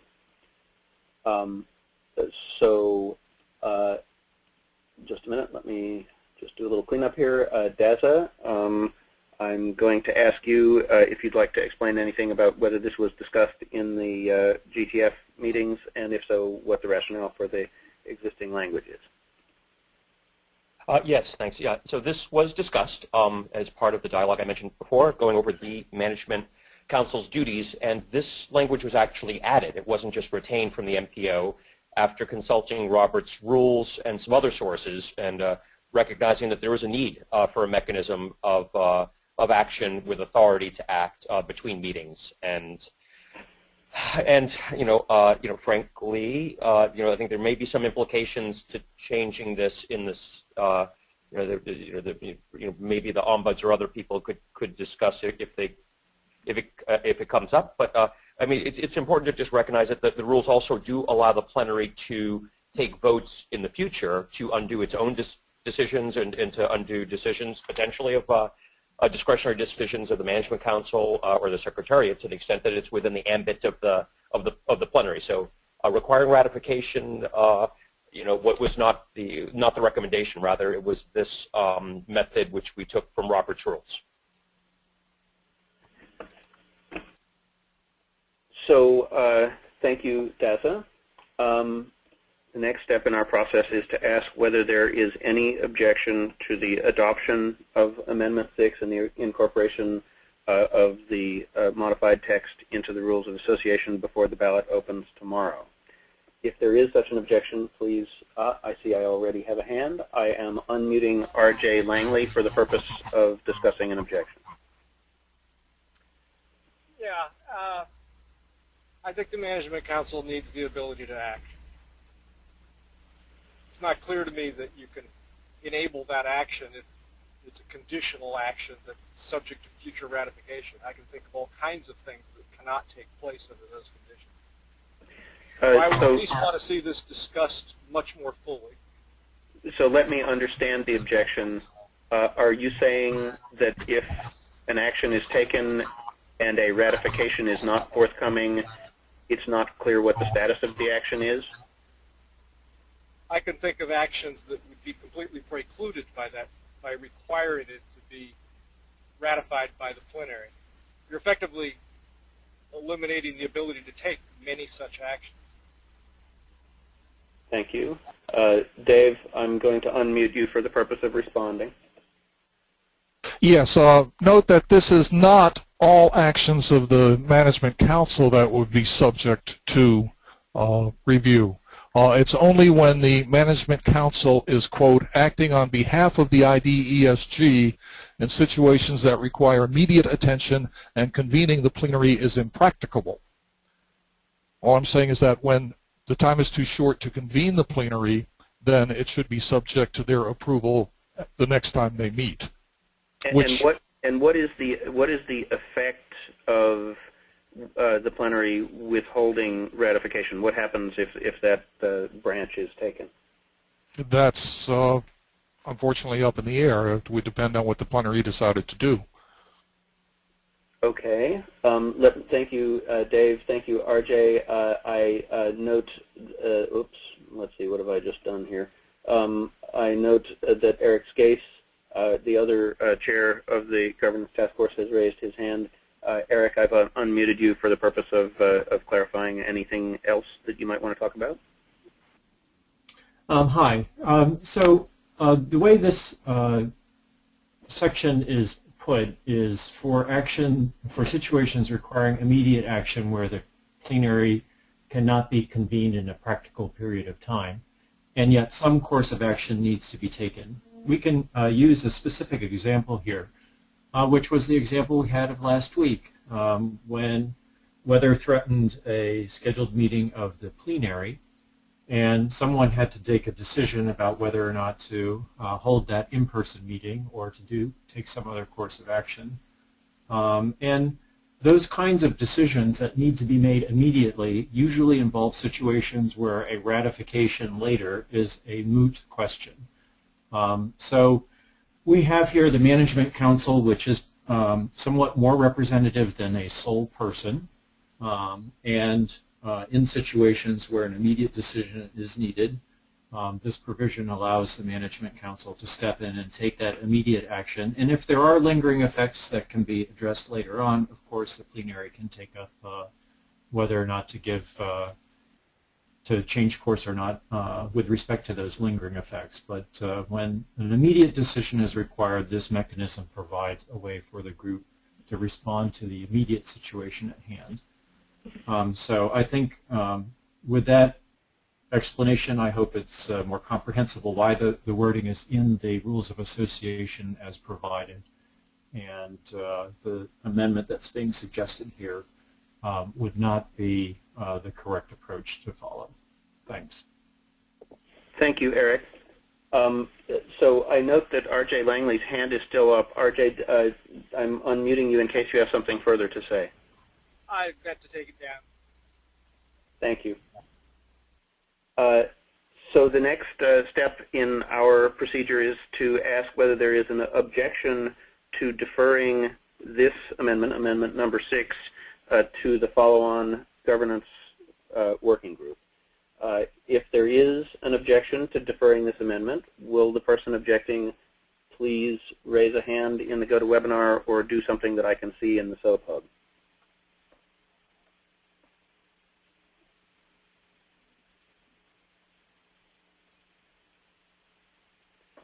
I see no objection to deferring this amendment.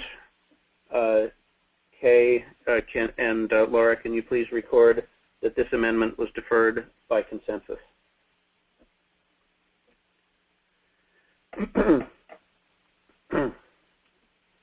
So I believe that Bob Caldwell is now in on the phone, and given that he has withdrawn the amendments 15 and 16, we no longer have a group. We have a single amendment. Bob, I'm showing you as, well, that's odd. I'm showing you as on the computer but not unmuted. Sorry, as unmuted but on unmuted on the computer rather than on the phone. Can you try speaking and see whether I can? Can you hear me, Bob? Yes, I can. Okay, great. Yeah, actually, there's another amendment for some reason. It's now number 19, just to let you know. Oh, okay. So would you like us to proceed to 17 and then 19 now, or would you like to wait until numerical order? We can do them in order. That'll be fine. Okay. Thank you. And thank you for putting up with the technical glitches. That must be deeply frustrating. It's trying to use government computers with firewalls. We'll get the security working group on that right away. Okay. So that being the case, I believe that the next amendment in our sequence is number 9, and number 9 is up on your screen along with some flyaway menus. So David Rose muted his hand up. Thank you very much for making my life easier, David. I'm now unmuting David for the purpose of discussing this amendment. Right. Voting is one way of aggregating the preferences of a group. Plurality voting, that is saying the candidate with the most votes wins, is one way of doing that, but there are a number of defects. One of the defects is that when there are when there are 3 or more candidates, it may be the case that the person with the most votes is less preferred by a majority of people than one of the people who got fewer votes. Another defect with the plurality method is that people are asked to make a choice between people, some or one of whom they may know about, and others about whom they may know nothing. What's being proposed here is the method that's sometimes called score voting or range voting, and it allows people to assign a score to candidates, and they can assign a score to candidates about whom they know something, and they can not assign a score to a candidate about whom they know nothing, which would leave other voters who happen to know about that person to score them, and then the scores are aggregated and the person with the highest score wins. There's a mechanism that is somewhat quorum-like in that it prevents somebody who is unknown to the majority of the voters and is scored very highly by say just himself or just himself and his buddy or something from winning. So the point is basically to introduce a mechanism that is pretty easy to tally. It only requires one pass.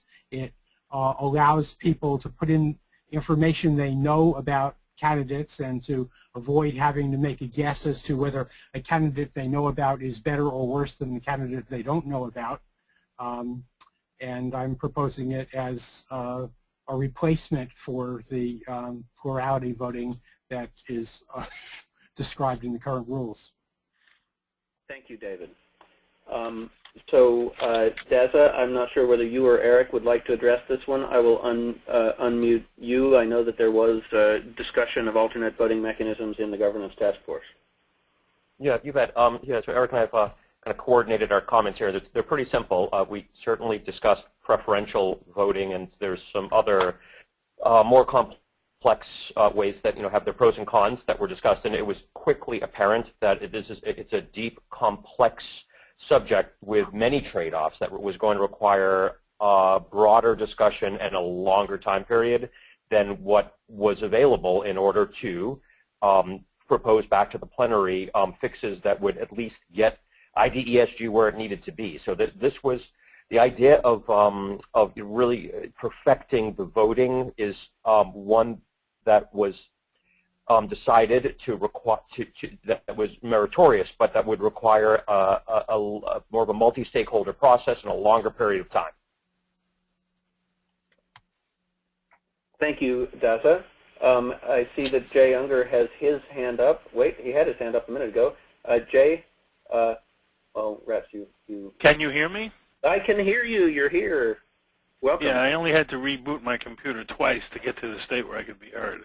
I'm just going to say what I always say in these circumstances. If you were using a Mac, it would just work. All right. I agree with the sense of this amendment. However, I think, as Daza stated, constructing the right mechanism for voting, and in particular with regard to the stakeholder groups, is going to take longer than we have. So I would suggest we defer this for sure. Thank you, Jay. The next step in our process is to ask whether there is an objection to adopting the amendment and incorporating its text into the Rules of Association before we open the ballot tomorrow morning.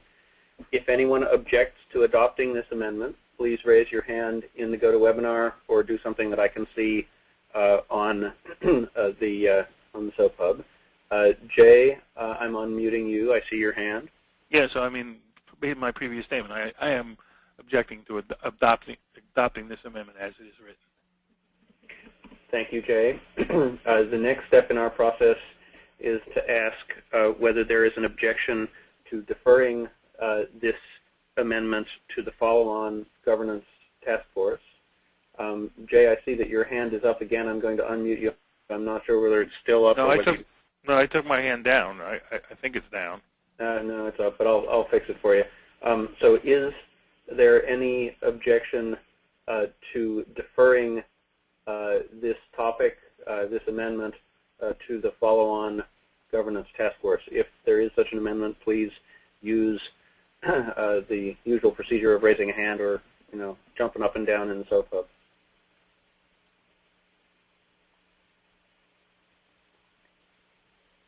Seeing no objection, I'm going to instruct the Secretariat to note that Amendment 9 was deferred by consensus. We will now move on. Laura, if you'll advance the slide to Amendment 10. And John Lynn is the proposer of this amendment. John, could you raise your hand in the GoToWebinar if you're there? Maybe not.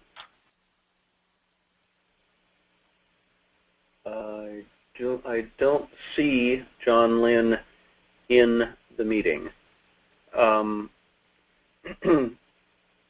So, and Laura or Kay, can someone answer Colin's question about proxies in the SOAP Hub, please? So given that it appears that John Lynn is not online, I'll briefly discuss the substance of the amendment without attempting to give rationale other than what is presented on the text of the slide. So the amendment proposes to remove the word standards in the document close to the beginning, where we're describing in the introduction to the document the purpose of the IDESG, and one of the things that it says is to develop implement and maintain policies, standards, and some other stuff. And John's rationale, as stated on the slide, is that this is an inconsistency within the text of the document, given that the text also says that the IDESG shall not be a standards development body, whereas this language that he proposes to remove specifically refers to developing standards. Daza, I'm going to recognize you for the purpose of discussing the Governance Task Force rationale in the existing language. Yeah, I don't think there's any. Yeah, I don't think there's any clear, comment or light we can shed. I think that the language speaks for itself, and there was not a. I don't think there's any comments from GTF on this. And was there an explicit discussion of the use of the word standards in the sentence from which John proposes to remove it? I can say that there was a variety of opinions, over time that were voiced on this topic, and I think it's safe to say that it remains a somewhat unsettled area if, when, whether IDESG should ever appropriately be in the business of filling a gap where standards don't exist, and so I wouldn't feel comfortable making a statement on behalf of the GTF on this. Thank you. So I have two hands up. The next question is going to be whether there's an objection to adopting this text. I'm not sure whether either Jay or Catherine is raising their hand for the purpose of objecting, but I will unmute Jay first since he had his hand up first. No, I actually agree with the amendment. This is an inconsistency. I don't think we really considered this, at least in the discussions of the GTF that I was present for. And there was explicit direction, both from the NPO and its proposed documents, and I think there was general consensus that we not be in yet another standards development body. Thank you. Catherine Tilton, you were next. I'll unmute you. Right. So I'm chairing the Standards Committee. I will just say that we have tried to address this in our draft charter that we've put out. We do very clearly say that we don't intend to be a formal standards development organization, and that our intent is to adopt existing standards wherever possible, and where we find gaps in those standards to work with the SDOs to try to revise and extend or create new standards within those other organizations to fill those gaps. But we did try to leave it open in the case where we do not find an SDO willing to take on that work, or in the case where we think we need to develop a profile of those standards that is perhaps specific to the identity ecosystem framework, that we don't bind ourselves up where we don't have the flexibility to do that. Thank you, Catherine. Now I will unmute John Bickham. John? Thank you. I just wanted to support the point that Jay made, that the intent all along was that we wouldn't be creating standards here, but rather profiles. And I believe what we want to do with this amendment is not defer it and simply accept it, because that would give us clarity that we don't intend on developing standards, but it wouldn't preclude us in the standards working group if we found a vacuum that we couldn't fill elsewhere. So I want to understand exactly what you're advocating here. What I'm advocating is that we do not defer Amendment 10, that we vote for Amendment 10, and we vote in favor of Amendment 10.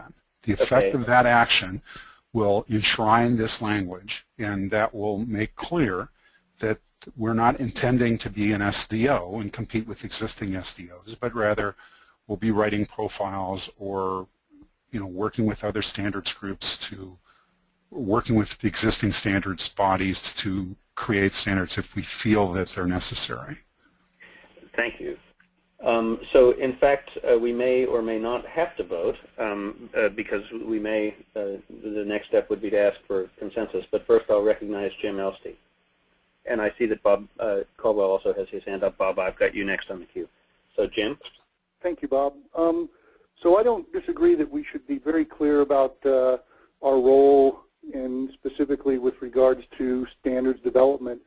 But I would object to this amendment and hope that it could be deferred to the governance task force so that they can take up the issue and provide some clarity on it. To be clear, I think what you're saying is that you support the intent of the amendment, but you believe that its wording is not yet accurate. Am I correct about that? That is correct. It's a parliamentary move. I'm trying to force deferring to the governance task force.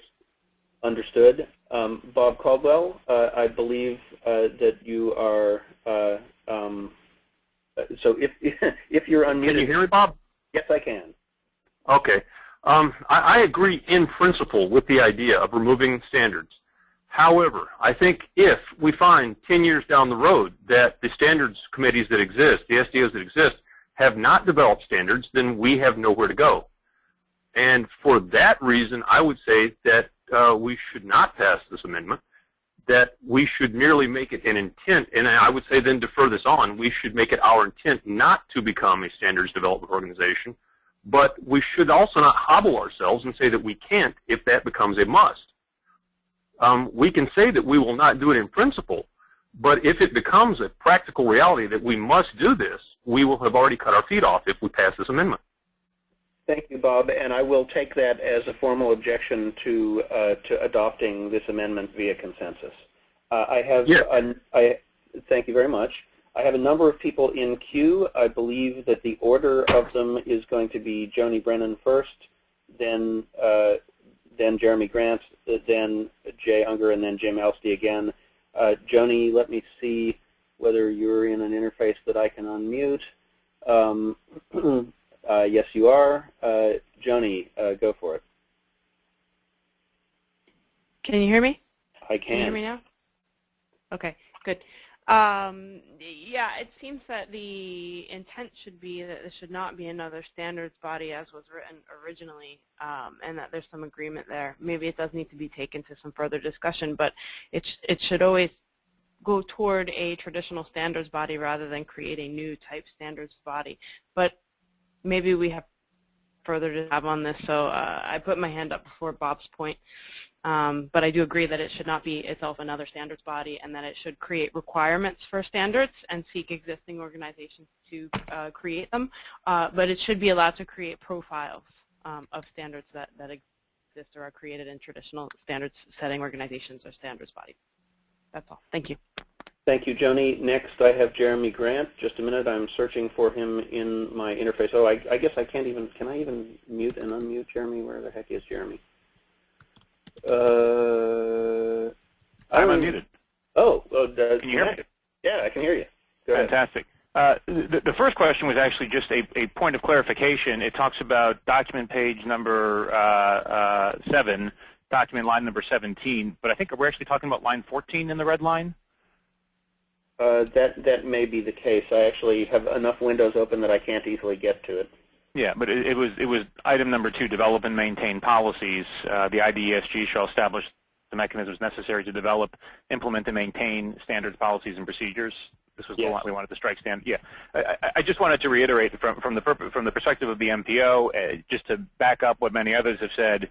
It was never envisioned, I don't think by anybody, that this would become a standards development organization, but rather simply an organization that would coordinate standards that are actually necessary for the ecosystem. In fact, that language is very clearly stated on the previous page, page 6, lines 28 through 32, where it states that we're not an SDO. We're simply an organization that promotes the development of standards by other existing SDOs.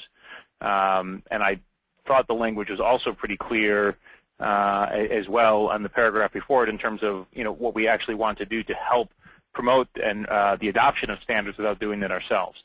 So, from our perspective, the language is pretty clear as it is. I don't personally view the inclusion of standards on line 14 is actually having much meaning one way or another given the other language, but there's certainly no objection from our side. I did want to make sure that people understood from our perspective that we never anticipated this should be an SDO, and if anybody thinks we should be going in that direction, we have a difference of opinion.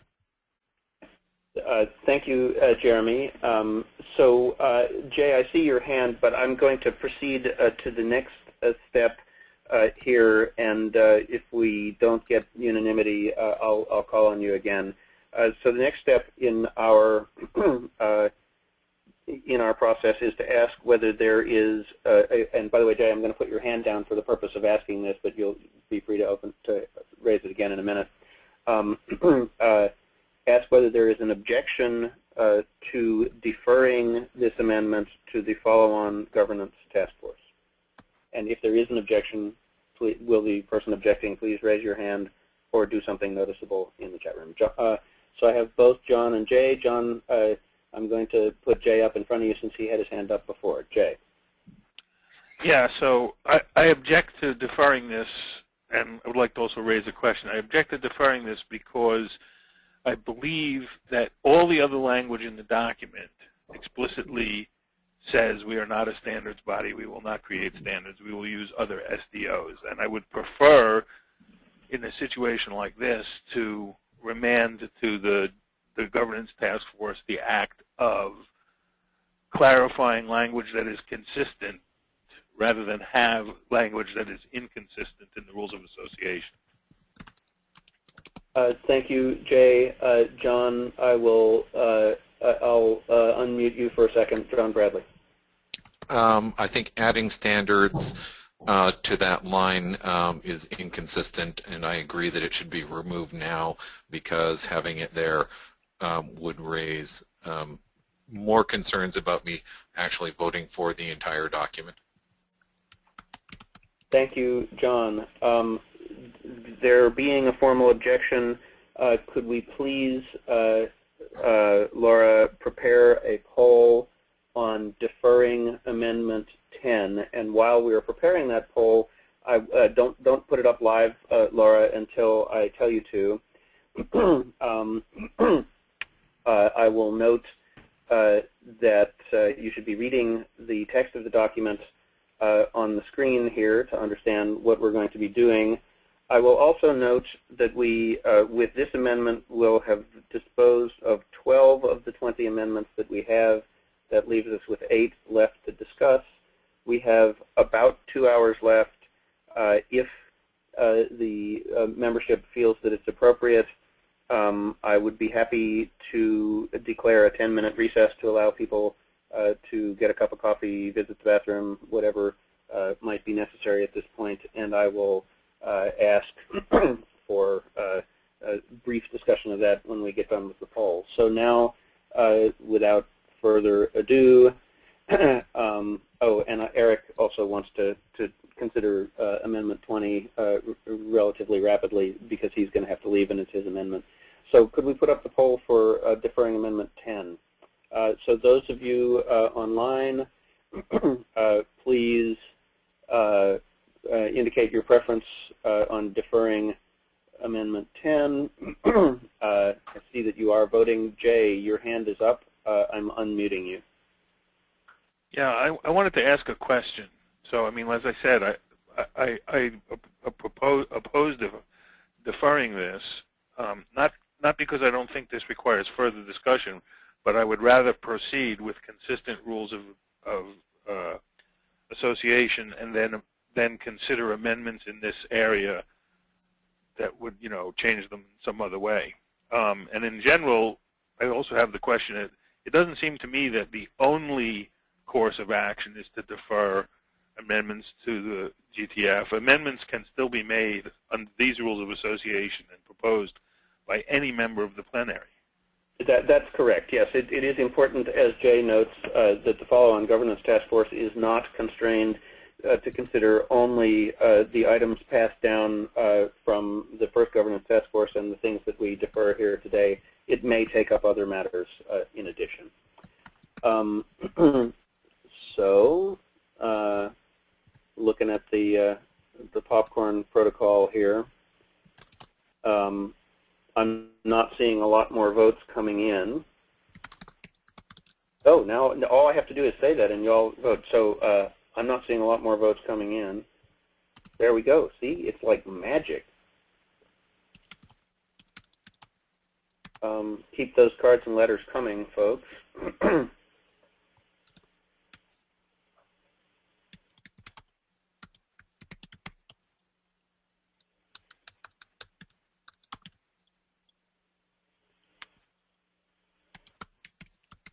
I'm going to give it just a few more moments.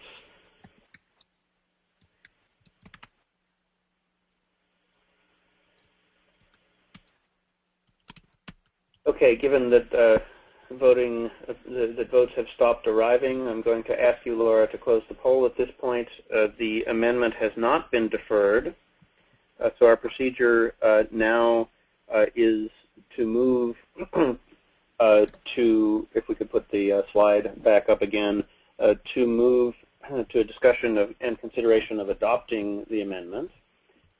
So, Laura, could we have the slide back? And if anyone has anything that hasn't yet been said regarding, and we're on the wrong slide, regarding the adoption or lack thereof of Amendment 10, please raise your hand or do something noticeable in the chat room. I think, Peter, you wanted to, let's see, where are we at?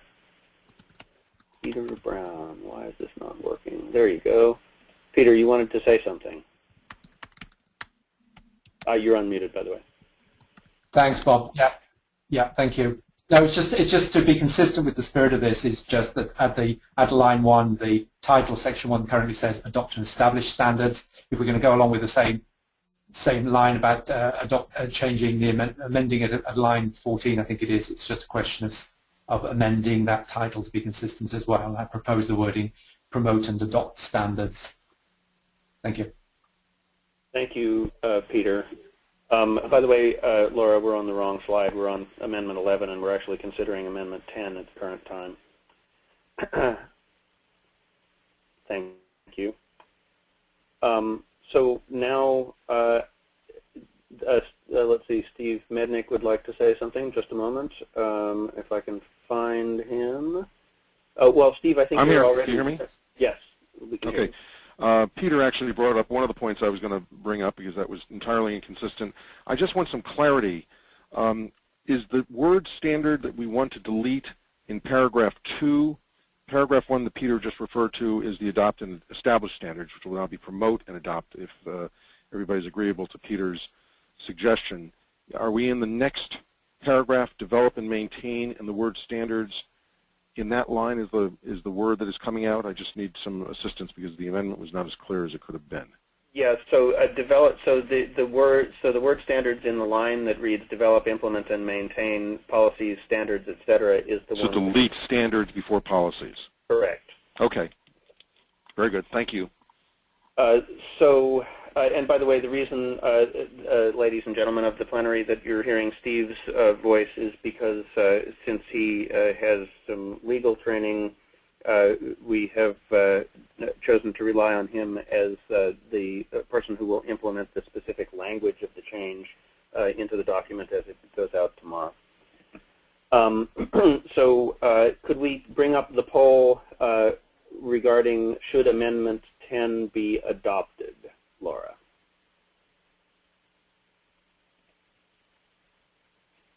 Thank you, ladies and gentlemen. You now have the opportunity to vote to adopt or reject Amendment number 10.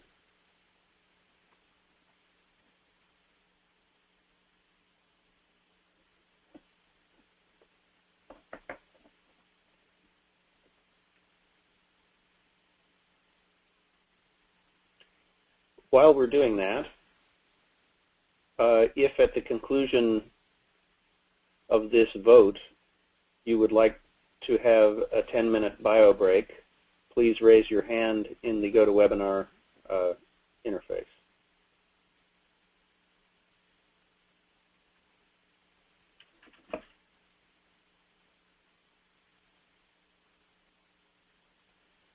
I believe that that's enough to justify a 10-minute break. We're currently at 3:15 Eastern Standard Time. Therefore, at the conclusion of this vote, which will take a few more minutes, I will declare us in recess until probably actually 15 minutes, so 3:30 Eastern Standard Time. I don't think that there's much profit in leaving this poll open much longer. The results are very lopsided.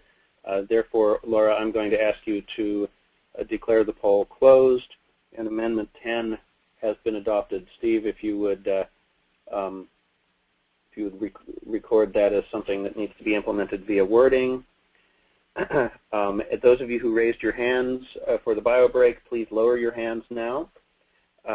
And if we could advance the slide to Amendment 11, we will reconvene online at 3:30 Eastern Standard Time to dispose of the remaining 8 amendments. Thank you.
Okay, ladies and gentlemen, we're back. So, Laura, are you on?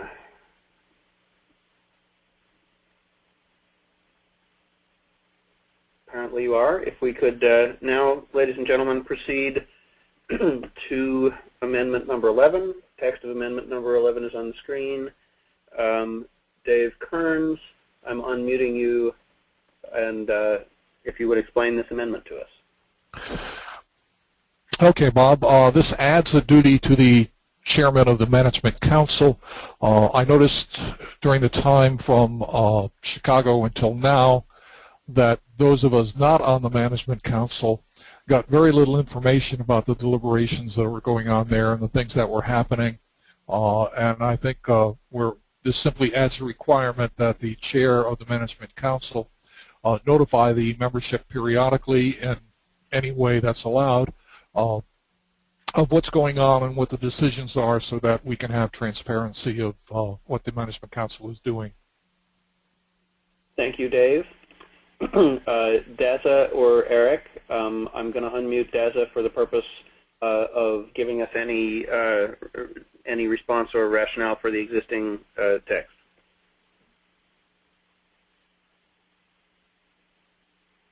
Daza, you are unmuted. Perhaps you're not back. Eric, I'm also unmuting you just in case. Eric, are you on? Yes, I am here. And on this topic, the GTF did not have any particular discussion about it, and so there's no additional information to provide other than what's in the current text. Thank you, Eric. So the next step in our procedure is to ask whether there is an objection to adopting Amendment 11. And I see that David Kearns has his hand up again. Dave. He has his hand down. Sorry, Bob, I forgot to take it down. Okay. So if anyone has an objection to the adoption of this amendment, please raise your hand or do something interesting in the SOAP Hub. Okay, I'm going to unmute Brett McDowell. Brett is, of course, directly affected by this amendment as the chair of the Management Council. Brett. So, Dave, I think that the idea of transparency and more notification, like our publication of minutes or something like just a routine memo from the desk of the chairman or something like that, is all good suggestions. Welcome any of that to become, again, operating guidelines or best practice. But I'm afraid that this amendment, as worded, actually has the counterproductive implication that you may only get notification on a quarterly basis. I know it says no less than, but it sort of sets sort of an implicit tone that, well, even if it's once every 2 months, you're kind of beating it and beating the market. And I think that we already have a very public mail list. It may not be clear that it's public. There's more work we can do, but I think this particular articulation of duties for communication may not be what we want our Management Council chairman to be doing. So, Brett, to clarify, do I interpret your answer as a formal objection to adoption of the amendment, or as an offer to implement the sense of the amendment as an operating procedure, or both? Both. Thank you. Dave, you had your hand up for a moment. If you'd like to speak again, please put it back up.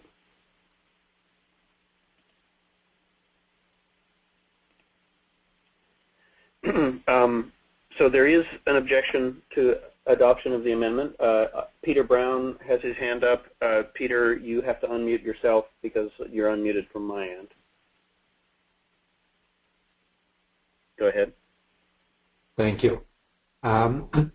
Yeah, it's just to underline the point I made in the chat. I think the intent is good, and aside from Brett's comments, which I'm still thinking about, I was asking Dave whether he would accept a change to his amendment to just drop the last phrase via any methods approved by the plenary for notifications, because I think, again, ultimately the Management Council is in any case answerable to the plenary, and if it's not notifying in some appropriate manner, it's going to be told so anyway.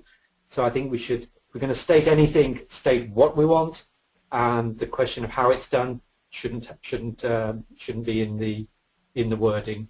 So it's just a question really to Dave to whether, if we accept the amendment now, would he accept it with such a change? Thank you. Thank you, Peter. Dave, I have you unmuted, but you don't have you unmuted. Go ahead. I do now. And answer to Peter, I put that in there. I did not want to tie the hands of the chair of the Management Council to using any specific means of communication with the membership. They can use anyone they feel most comfortable with. If they felt like getting on the phone and calling everybody, they could do that.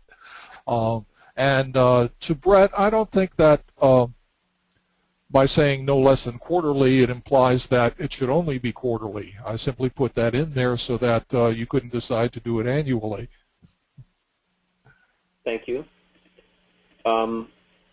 Is there an objection to deferring this amendment to the follow-on governance task force? If there is such an amendment, as usual, raise your hand or do something interesting in the SOAP Hub.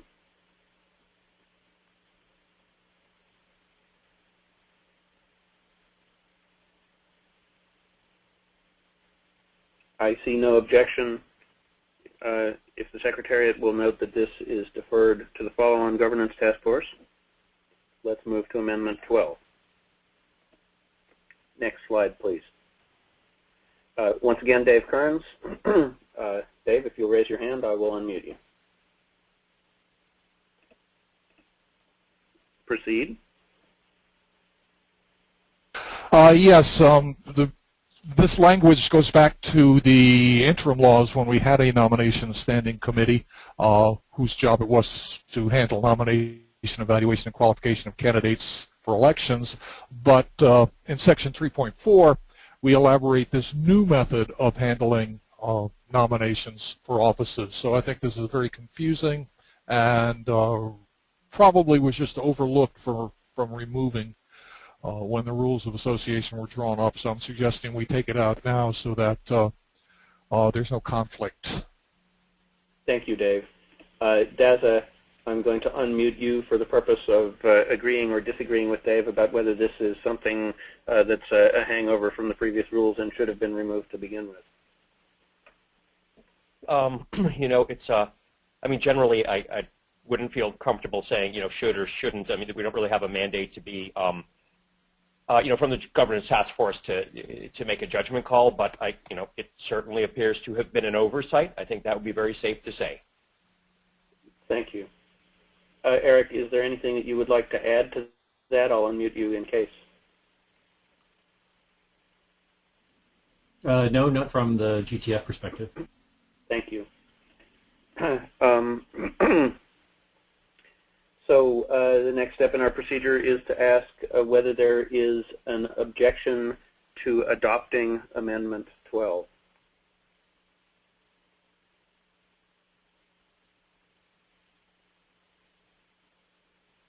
There being no objection, the Secretariat will please note that Amendment 12 should be implemented and incorporated into the text of the Rules of Association.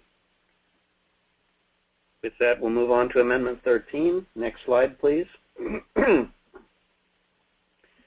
Amendment 13, Anne Rakuya Robbins. Anne, I'm unmuting you to explain the amendment. Yes, thank you. I felt that this is one of the last things that the Governance Task Force spoke to, and as I recall, one of the reasons for leaving it quite open was that there was no practical way to keep track of the participants, and I felt that that really wasn't a good enough reason. and I felt that there was too wide of an opening. And also there was some discussion about being able to move from being an individual to a member representative, and so, or being assigned to represent a member. And so I just felt that it was too large, and that in itself was enough reason to look into it further. And that's really my main purpose here. I don't think that this was an adequate way to resolve the difference between large organizations and small organizations. So to clarify a little bit, what's your concern? Is it your concern that organizations won't have enough personnel in the meetings to participate fully in all the activities that they might want to participate in? Yeah, absolutely. Or that, yeah, if you're a very large organization, you could have hundreds of people participating in various ways, and also going from participating to being individual members and not organizational members. And whereas if you're quite a small organization, you wouldn't have that same capability. Understood. Thank you. I'm now going to recognize Daza to comment on this from the Governance Task Force point of view. You know, I'm sorry, Bob. I don't have a clear comment, and I don't think Eric does either. So I don't believe we have anything to add to this. Was there any discussion? Okay, I'm sorry, Eric. Do you have anything that you wanted to add? Just a minute. You're unmuted, Eric. I guess I'm still a little bit confused about the intent of what was being requested by the person making this proposal here.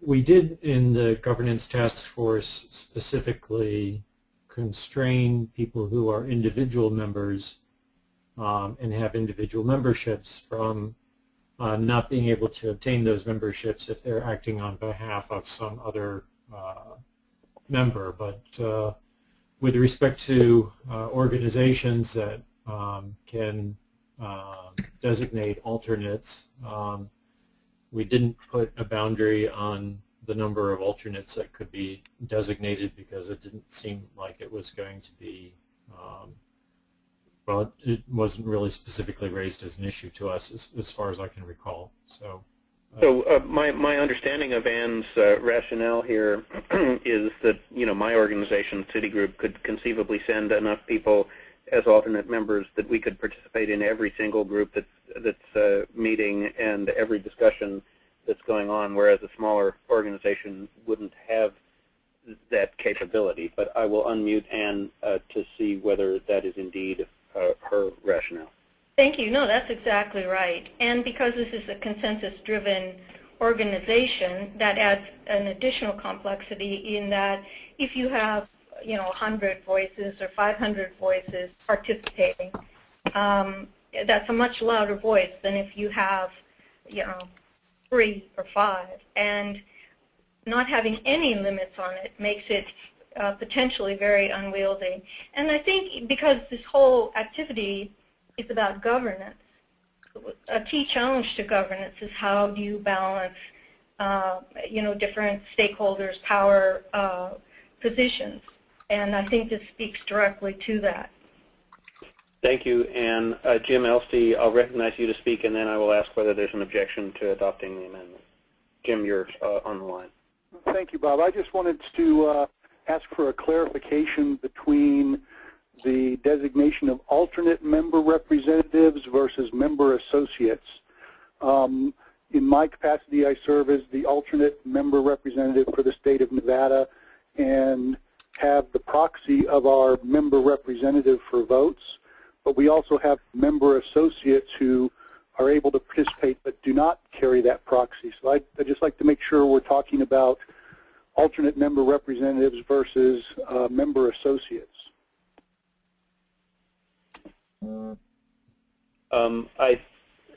So Jim, are you addressing that question to Ann?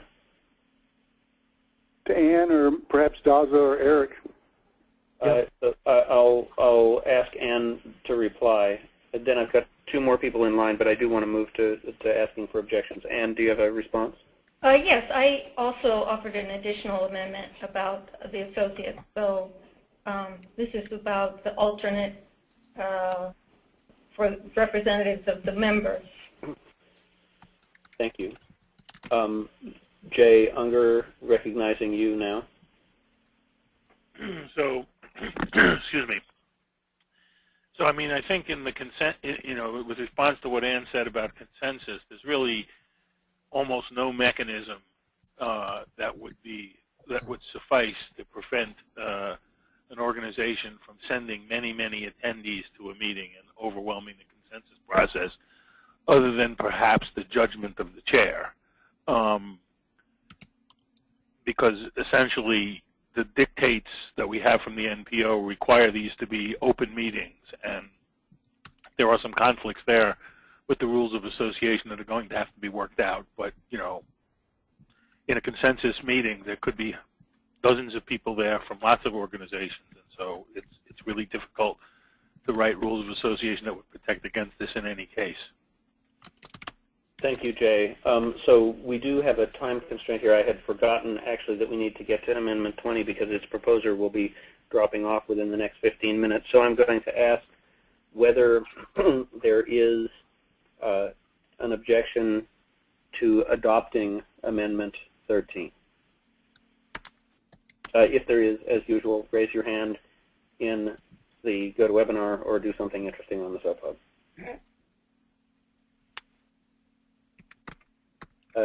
Jay, you have your hand up. Are you raising your hand to object to adoption? Yeah, I think this amendment won't solve the problem, and it's therefore impractical. Thank you. The next step then is to ask if there is an objection to deferring this amendment to the follow-on governance task force. If there is such an objection, please raise your hand in the GoToWebinar or indicate in the SOAP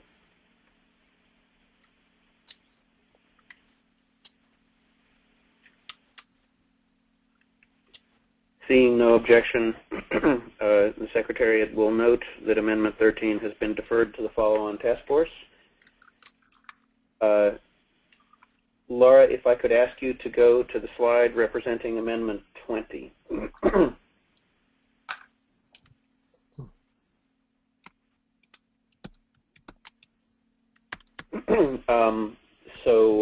I will now recognize Eric Skase to describe the sense and rationale of Amendment 20.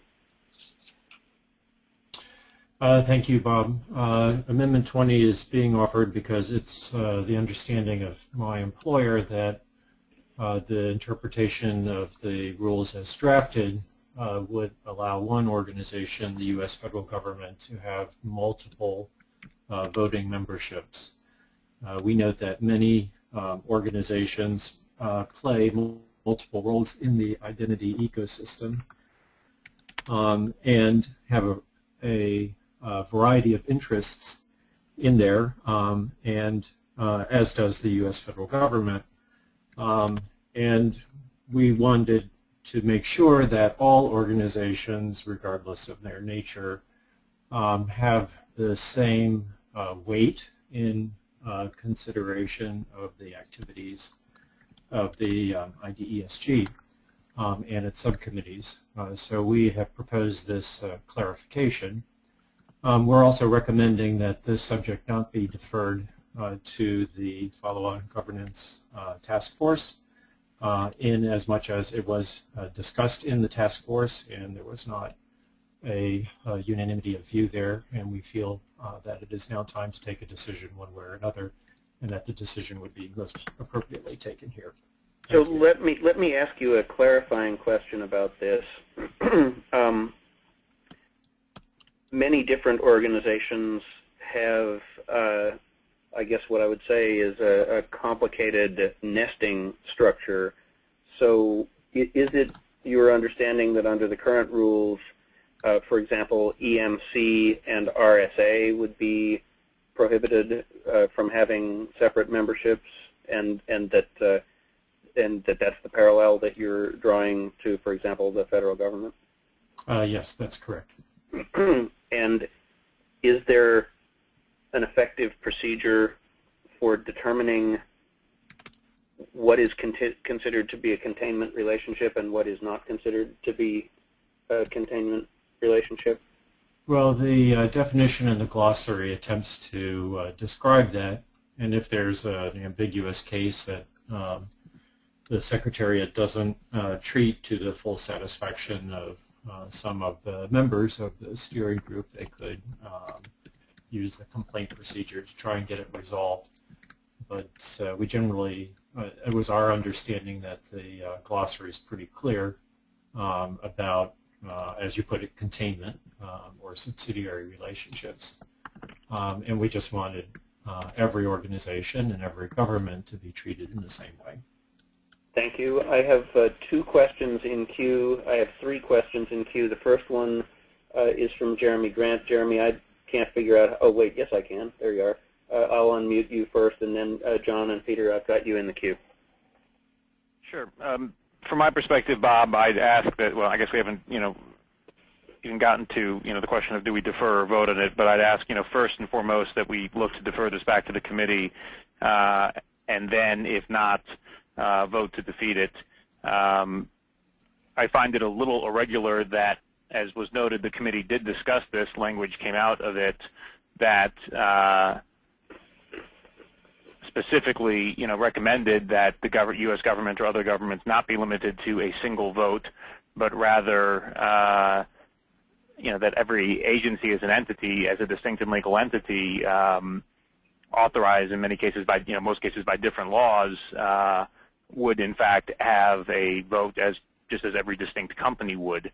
The fact that it's now coming out of the governance task force after this was already discussed is just something that I'm personally just a little puzzled by. Part of the issue that we have with it is the logic behind it is flawed. It assumes that the federal government is in fact a single entity. Federal departments and agencies each have separate and distinct statutory authority which defines missions and budgets. Its statutory authority also establishes, specific authorities that their secretaries and agency heads have, which in many cases are in conflict with each other. There's a legislative, an executive, and a judicial branch.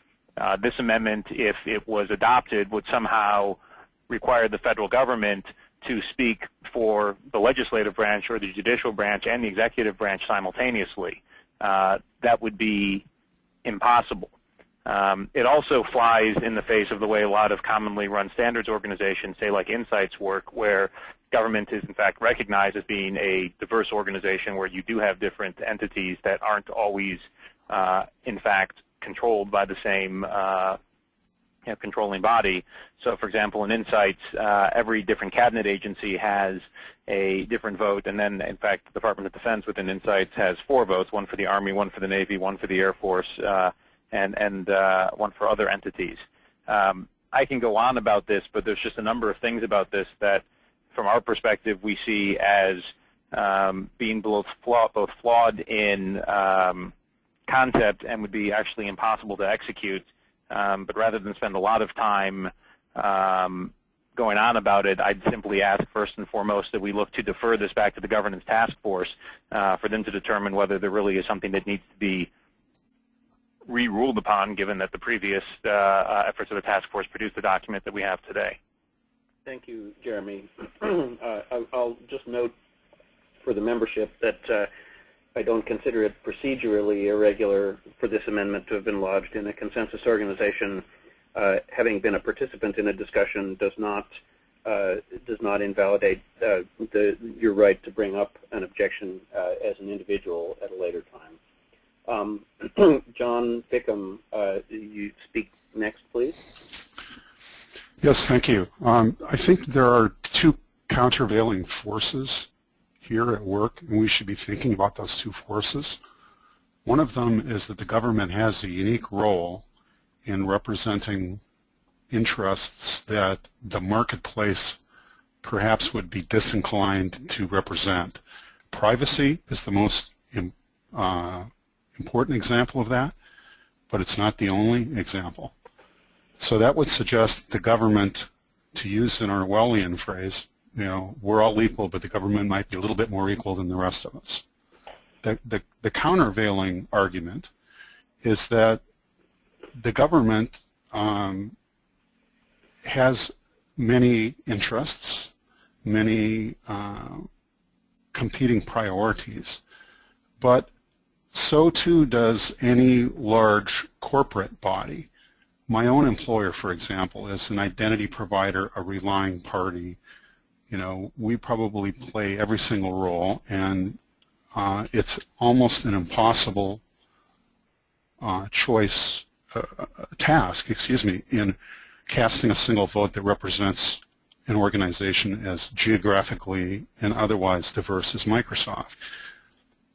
The arguments made in favor of a per government agency vote could also be equally made by a corporate member. I could, for example, argue that Microsoft Benelux should have a vote, as should Microsoft Germany, as should Microsoft Canada, etc.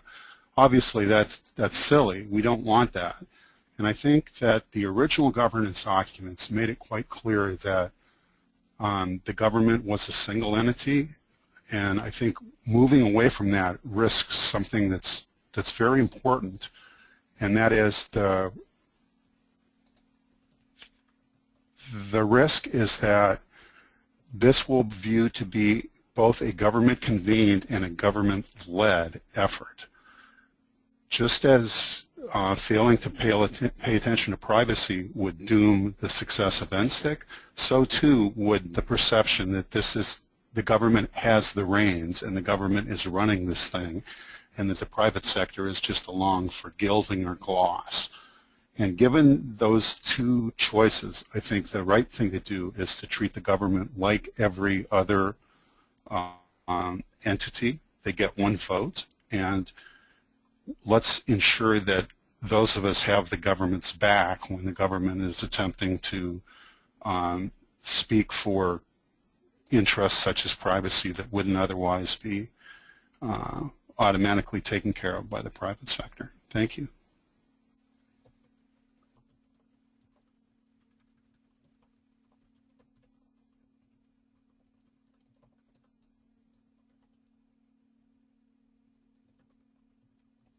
Sorry, this works better if I take my phone off mute.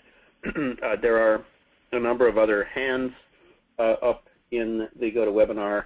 I think, however, that we are at the point where we will have no trouble answering the next step in our process, which is there a formal objection to the adoption of this amendment? If there is such an objection, please, will the objector raise their hand? I believe Peter Catania was first. Peter, unmuting you for the purpose of letting you speak.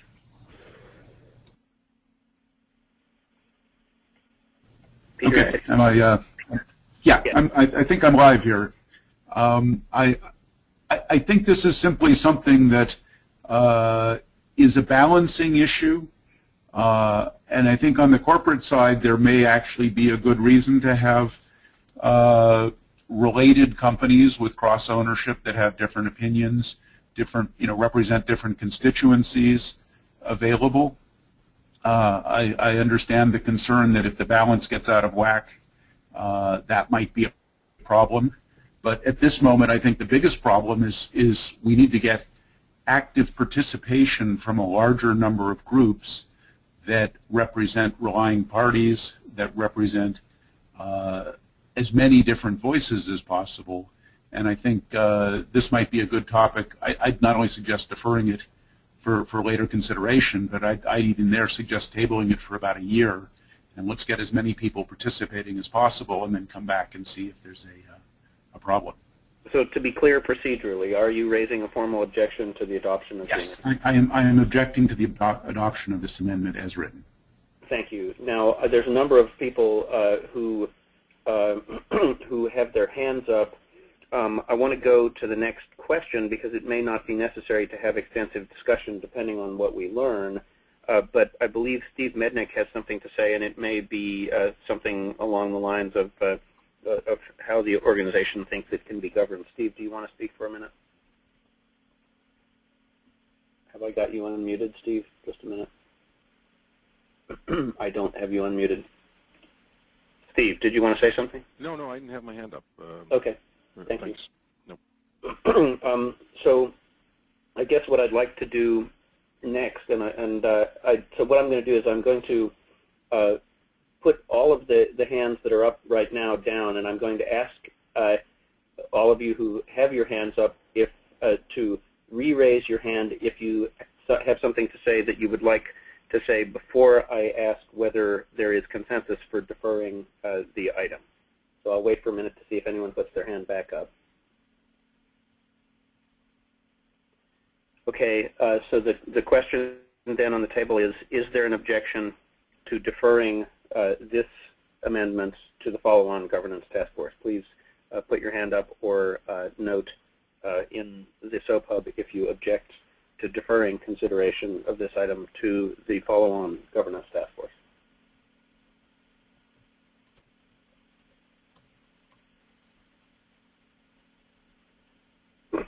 Eric Scase notes in the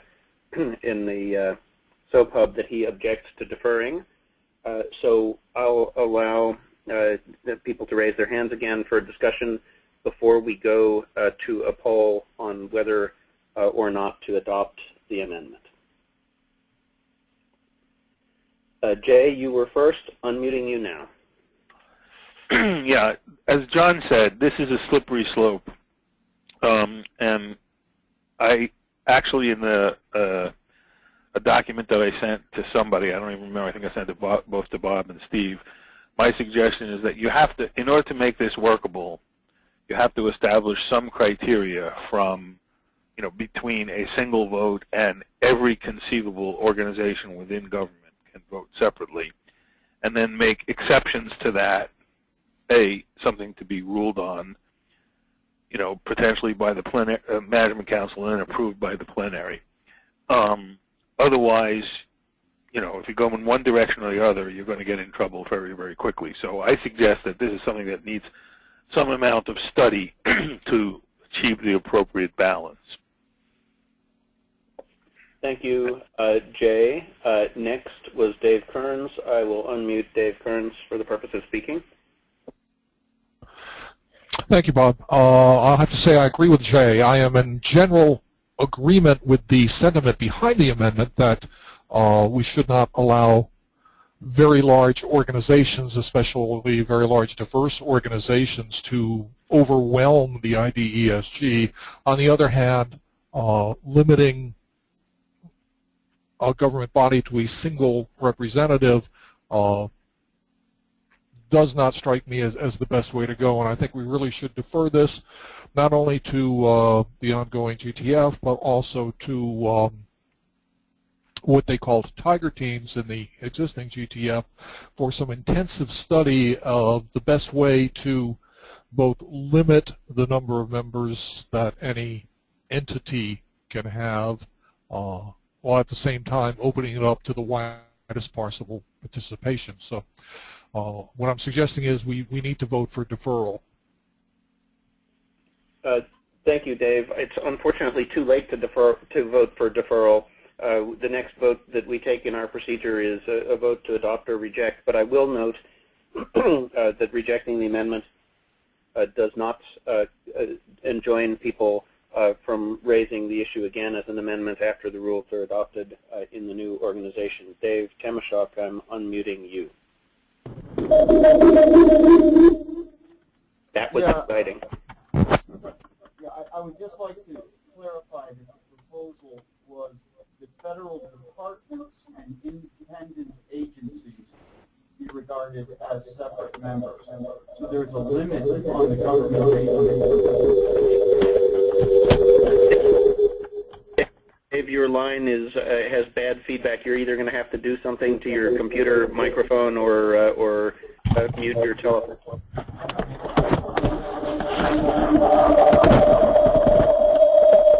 Not better. So while Dave is fixing his audio, I'm going to recognize Jim Elstey. Bob, thank you. Just a point of order. After an objection to deferral, we go to a polling question for the deferral, correct? Yeah, you're right. I screwed up. I was just noticing that in my chat window. You're correct. Very good, sir. Thank you. Thank you. So let me try Dave Temeshock one more time. David, are you able to communicate with us? Yeah, can you hear me now? Yeah. Can you hear me now? Okay, no, that's not good.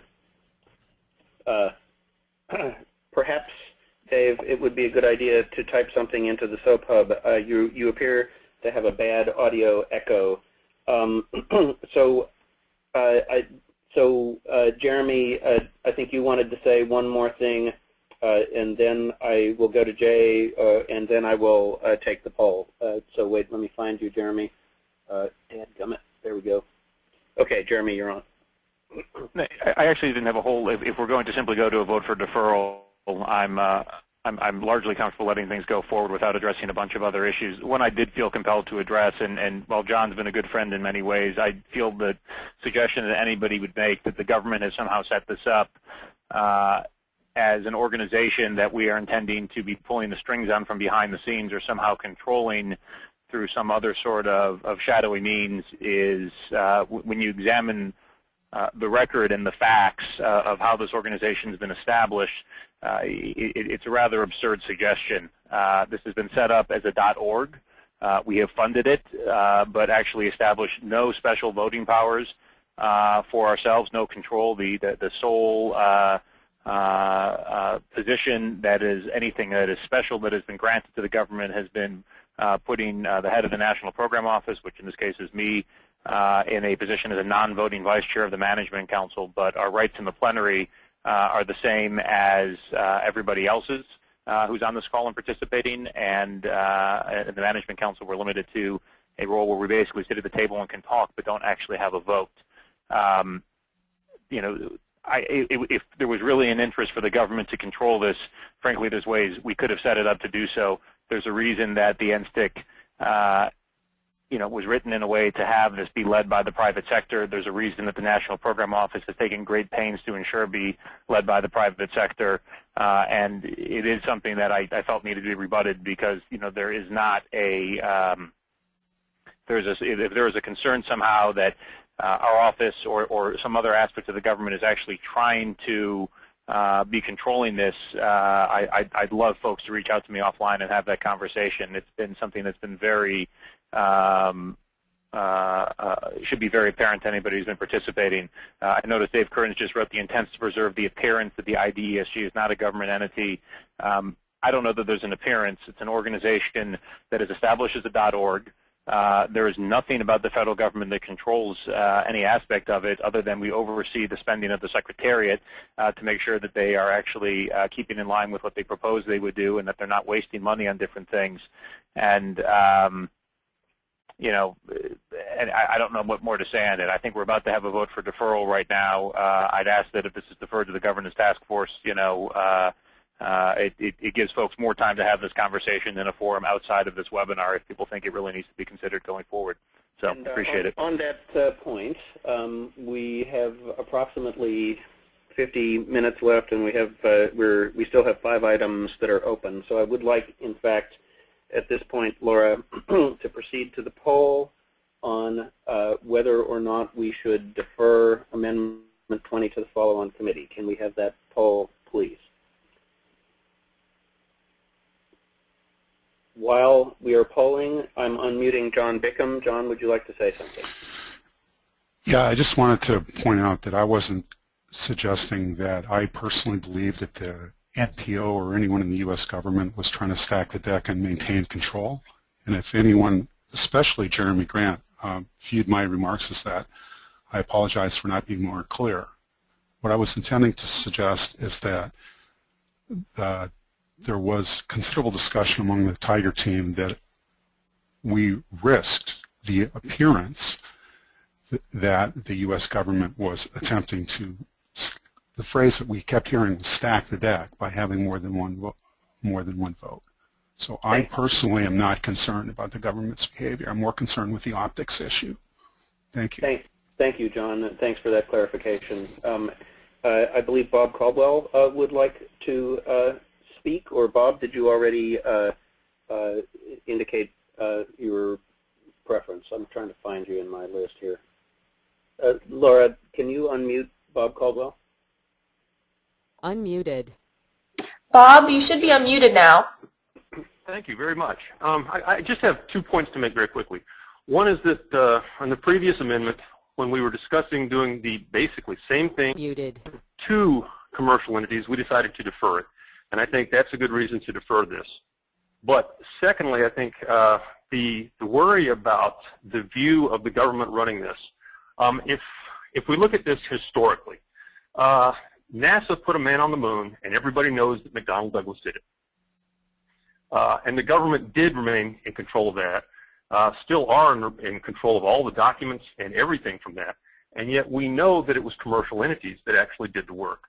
So I don't see why that particular viewpoint would be something. It is a risk. I don't deny that. I just say that if we look at history, that's not what's going to happen.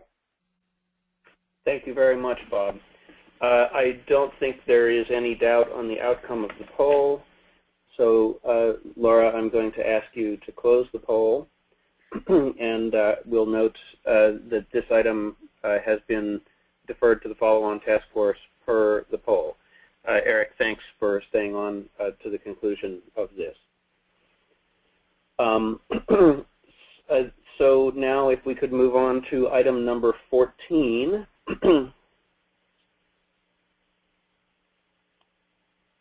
And item number 14, once again, Anne, could you raise your hand so that I can find you and unmute you? Thank you. And I believe, Anne, that this is similar to Amendment 13, which we've discussed. Could you please take us through it? Yeah, it's the same reasoning and rationale. It's just in a different section. It has to do with associates, I believe. Yes. So, and I'll note for the record that these two amendments and the one that we just talked about, amendment number 20, interact with one another in ways that need to be investigated because it could limit participation by representatives of the government if we're not careful in how a revision is worded if both are adopted. So, Daza, I'm unmuting you in case you would like to describe any governance task force discussions on this topic. I don't think there's any clear message from the task force really to bring to bear on this one. There was a, I mean, because it was something that was said. It was that clearly a very large organization will have many people, and that there's, it was noted that there would be a proportionality to, to being able to reflect that, and that some people would have different expertise. Was noted several times as well, and may need to participate or want to participate in different areas, different lines of business, or affiliate or subsidiaries or what have you of the organization.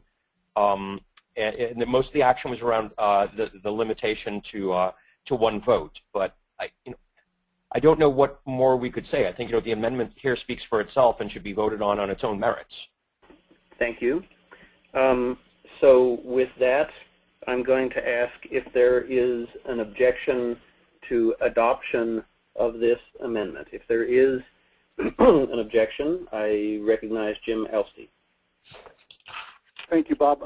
I'd like to object and just suggest that this is part of the larger issue, should be deferred to the governance task force and taken up as either a single item or address all the issues that we've been discussing with regards to the federal government's representation, corporate representation, member representation, etc. So that's my objection. Thank you.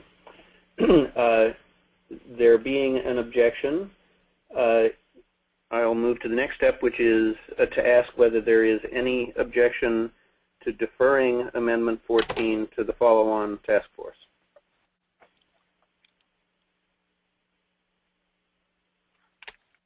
There being no objection, let the Secretariat note that item 14 has been deferred. If we could now move in the slide deck to Amendment 17.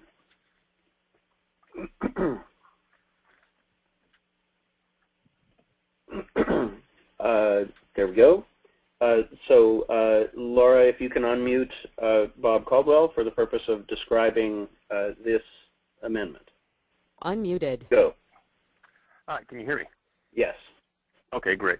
Muted. My logic behind this was because there is, let me see, the simplest way to say this is that while there is a practical necessity for putting through all of these rules in one vote, the standing rule and the provisos are all subsidiary to the rules of order. And this particular amendment would make that evident. It would show that these are not part of the actual rules of order, but are, in fact, subsidiary documents. And the confusion there, and I've heard this from a couple of people who looked at the entire document as one PDF and thought it was all one document. And I didn't know for certain until yesterday whether or not my view on that was being heard anywhere. So I put this amendment out there so that we could clarify what is exactly the rules of order and what is not. Thank you, Bob. So I think maybe we should mute Bob's line. I think I'm feeding back. I think instead of asking Daza to address this one, I'm going to ask Steve Mednick, who advised us on the relationship between the main documents and the provisos, to describe why things are the way they are and what happens to the provisos, and whether there is a problem with them being in an unclear relationship to the rest of the rules. Well, thank you. This was actually something that was proposed, and I'd be happy to defer to Daza. It was proposed by Eric. These rules and provisos are all supplemental and transitional provisions. Some of actually the rules of order are not transitional; they are supplemental as policies that help bring life and implement the rules of association. They are separate. They're included in the initial package, mainly because they were, in the case of Special Rule of Order number 1, really critical to understand some of the major processes for decision-making and workflow, and the various provisos are all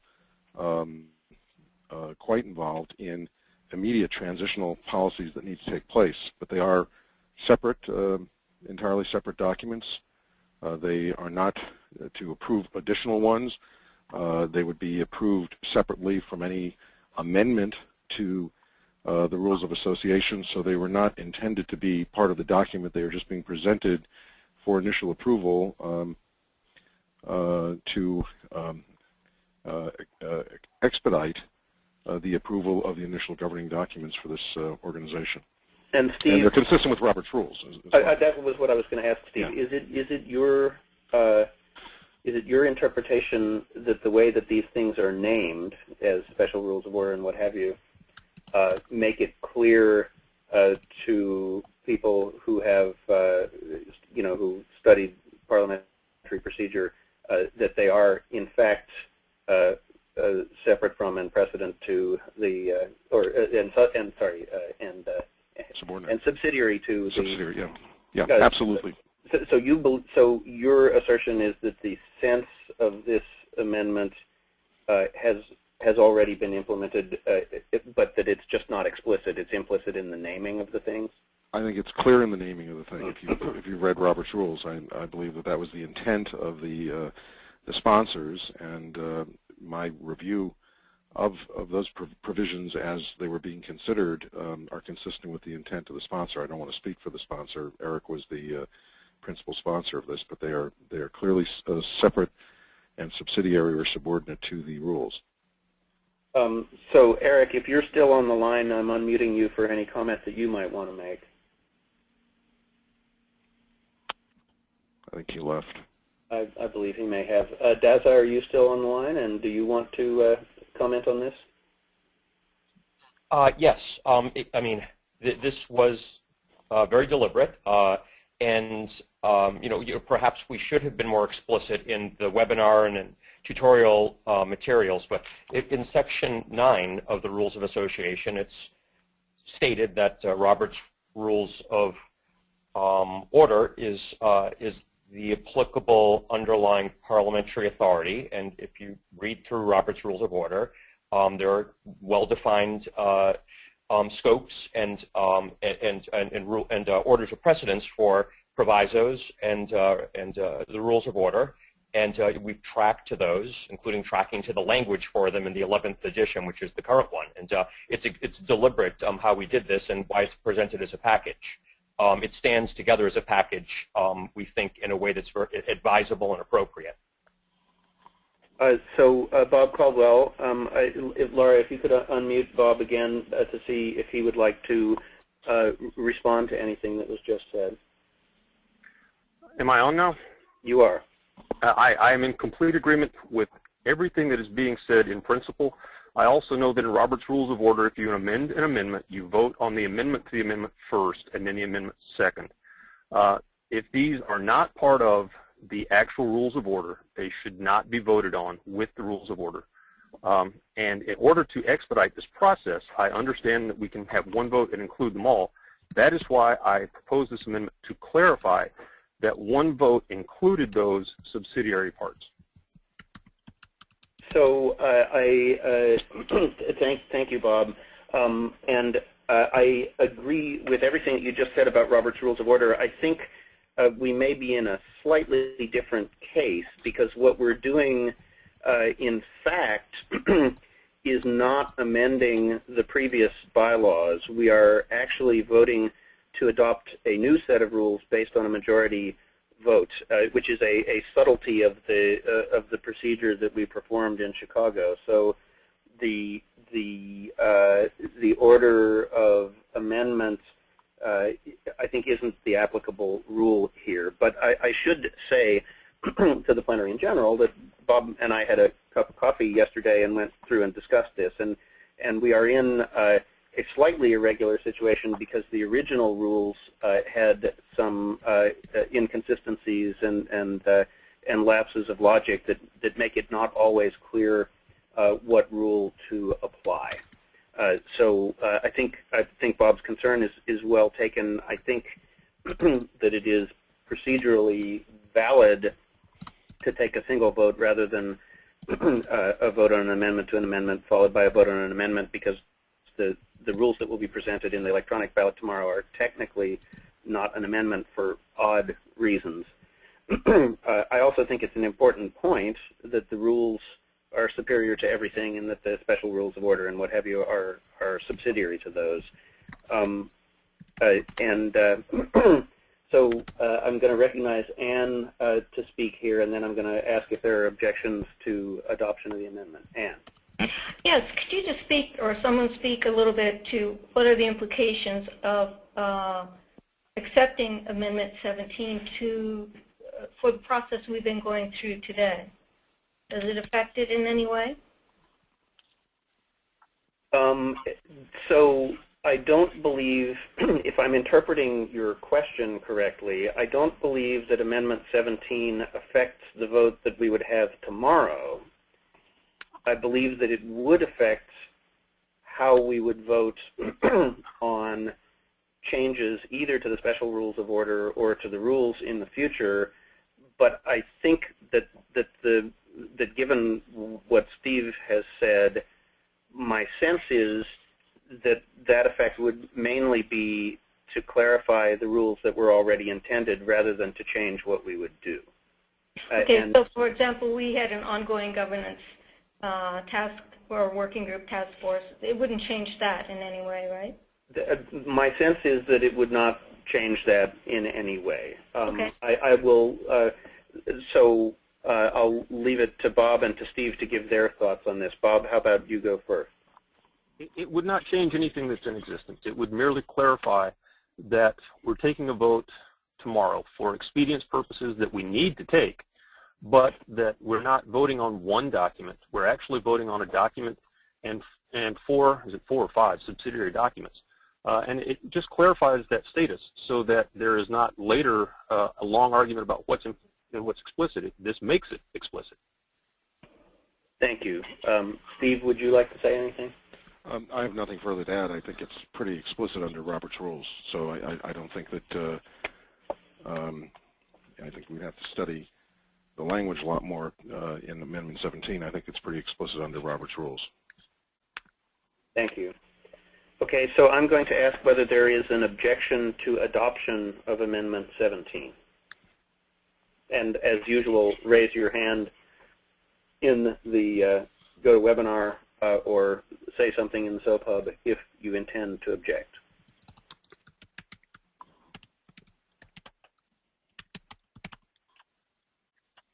I see no objection. Oh, wait, Brett has raised his hand at the last minute. Brett. So this entire process, I'm uncomfortable adopting this amendment, given the advice from Steve, unless I'm misinterpreting his advice, that what we have is consistent with detailed analysis of Robert's rules, and this amendment is something that I think his last comments were we'd have to study a lot more closely, and he doesn't feel it's necessary. I think what we could do instead, taking Bob's initiative here to the next level, and incorporate some clarifying language in the way we articulate the ballot tomorrow. So I don't believe that that would address Bob's objection, which is that the rules themselves should say that the rules are superior to all other instruments. So saying that in the ballot doesn't make it part of the rules, if it isn't already implicitly part of the rules via Roberts.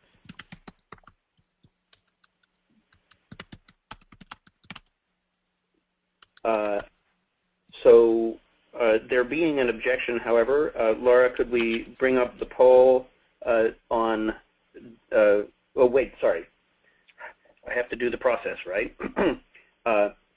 Is there an objection to deferring consideration of Amendment 17 to the follow-on task force? If there is such a, so Dave Kearns has raised his hand.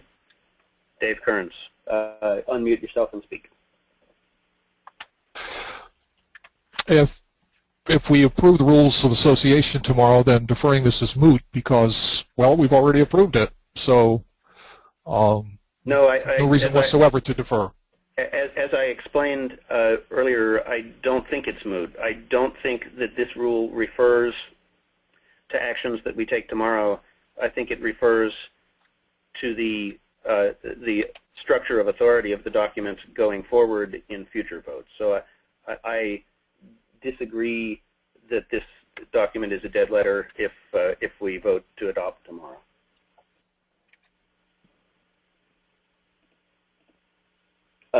Nevertheless, Dave, do you wish to object to deferring this?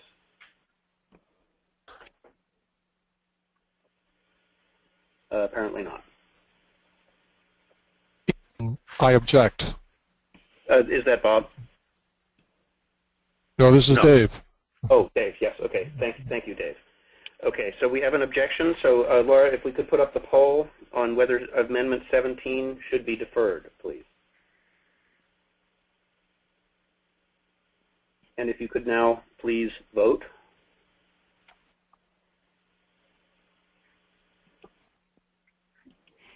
Oh, wow, this one is much more dynamic than many of the previous ones. That's fairly interesting.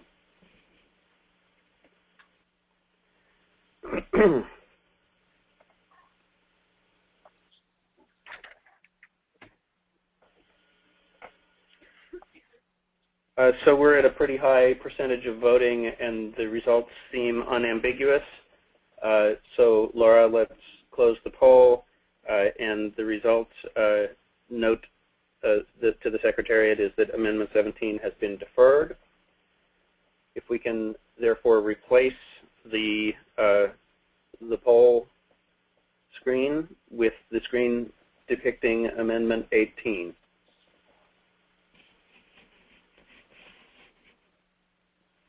There you go. And Anne, you are once again up, and you're unmuted. Yes, thank you. I'm not sure why the plenaries weren't, or as one of the meetings that weren't going to be recorded, or why all meetings weren't required to be recorded. So if somebody could speak to that, that would be helpful. But I think one of the challenges of an organization like this is that new people come and go. And I just think minutes are not adequate to get a deep sense of the reasoning and the discussions that led to decisions. So I think recording it would be helpful in that regard, and also to underpin the ombudsman should conflicts arise. And just a further clarification, I would think recordings would include chats and others, but this is also something that privacy people might want to speak to. Thank you, Anne. Daza, if you would like to reply to that, I've unmuted you. Let me just see very quickly here. I don't. Just give me one quick second. I've got to look at my talking points here. No, I don't think there's anything fruitful that I can say on behalf of the GTF. So Kay and Steve, I think there was some discussion of the privacy and procedural implications of recording every meeting. Is there anything that you would like to say about those discussions? Steve, do you want to go first? Evidently not. I'll be happy to defer to you, Kay. Okay. We've actually had a lot of discussions about this in the Management Council and with the chairs. And there are sort of two issues around recordings that have been raised by a lot of different members. One are issues of privacy and privacy concerns, and the need to be very explicit if you're going to do any recording, and to make sure that those recordings are done with consent, and just a lot of important things to make sure that you're aware before you go about recording meetings because of privacy. The second is really legal issues for most businesses, and I think that many of the lawyers in the group recommended against recording all the proceedings, but rather saying it's much more important to keep written minutes documenting decisions, and that kind of documentation and record keeping is far better in terms of a business model than trying to record every meeting and keeping those kinds of logs. So I'm not sure I articulated that very well. Maybe Steve can embellish that, but those are really the two concerns that the Management Council and others have taken up and have discussed at length why that the recordings are probably not in the best interest of the IDSG. Steve? I think Kay stated it quite well. I have nothing really to add to that. So I'll note that this is a complicated discussion, and that actually it's very closely connected to the kind of task that we're going to face in building the identity ecosystem framework. There are scenarios that I can imagine that could be problematic here, and the one that came first to my mind was, if we announce that a meeting is being recorded, it might be possible that someone who was intent on preventing business from being done could get on to the call, could object to the recording, and could refuse to drop off the line, which would then require us to terminate the call. I don't know whether there's a way around that or not, but it's these sorts of things that make it complicated to know how to implement the details of something like the text of this amendment. Anne, I'm going to turn it to you to speak again. Thank you. Yes, I'm sure there are many challenges, and I agree that this goes to the very heart of the whole purpose for the ID ESG. So I see that, but I think to not have a conversation ongoing and going forward about this very issue, I feel strongly that minutes are not adequate to understand how decisions were arrived at, and that so I would say at the very least this should be deferred and the subject of more conversation and some new approaches to how to deal with it. Thank you, Anne. So let's proceed to our next step, which is to ask whether there is an objection to adopting Amendment 18. If there is an objection, please raise your hand. I have several. Wow, gosh, Peter Brown. Oh, wait, let's see. No, I messed that up. Peter Alterman, why don't you speak? Yeah, I'm sorry. I just don't know of any rational way of running an organization where people can speak their minds and have everything recorded and posted. That's like teenage Facebook stuff. The point of having minutes is that they distill the arguments and the issues and the points, and they tend to make people sound a lot more intelligent than they do when they speak. And that was a point that was made about congressional records keeping and congressional minutes many years ago, and I found it to be true. And I think that the whole possibility of recording every word of every conversation is impractical and will lead to great deals of silence, except for a few folks who really like to hear their voices. Thank you, Peter. So since there is an objection, I'm going to proceed to the next phase, which is to ask whether there is an objection to deferring this amendment to the follow-on working group. Here again, I seem to have a comment by Peter Brown. Peter. Hi. I mean, building a bit on what Peter Altman just said, I think although the intent of Anne's amendment is very clear, and I appreciate the concern about openness and transparency, I think two things. One, any mechanism that binds in the rules a way that openness and transparency should be executed is wrong. I think this is a matter of principle. It's not a matter of operational details, and I'm afraid this amendment goes too much into operational details. I'm not in favor of us kicking it down the road yet again.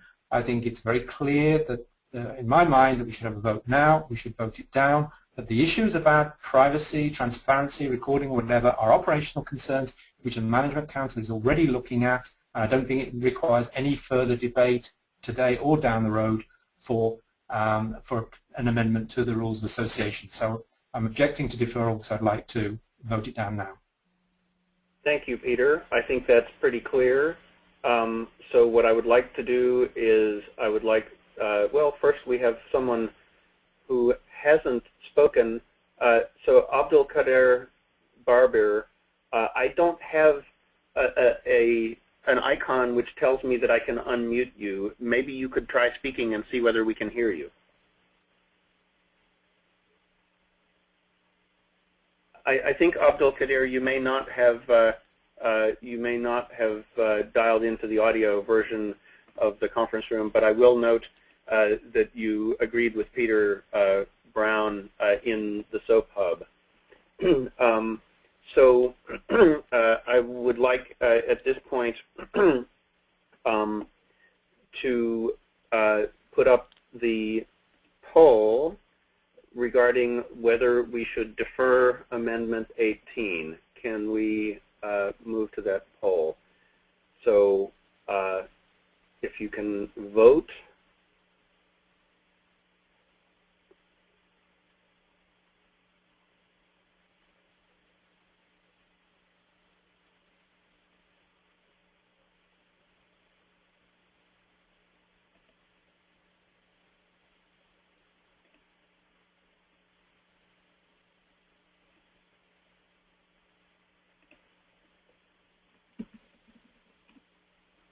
Okay, I think we are at a good threshold and it's clear what the outcome is, so let's close the poll.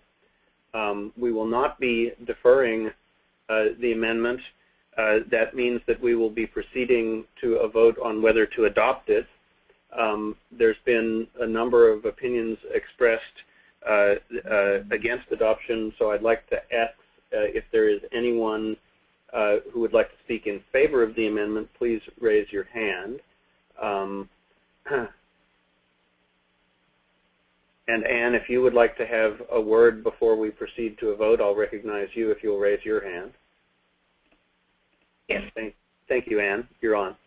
Yes, I just think that this is kind of an archetypical issue for the IDESG, and we don't have a solution to it, or we wouldn't be setting up the IDESG. So I think it speaks right to the heart of what we're trying to deal with. Maybe there's another mechanism for conversation going forward, but I don't think we should preclude recording as a kind of solution and as a way of improving transparency.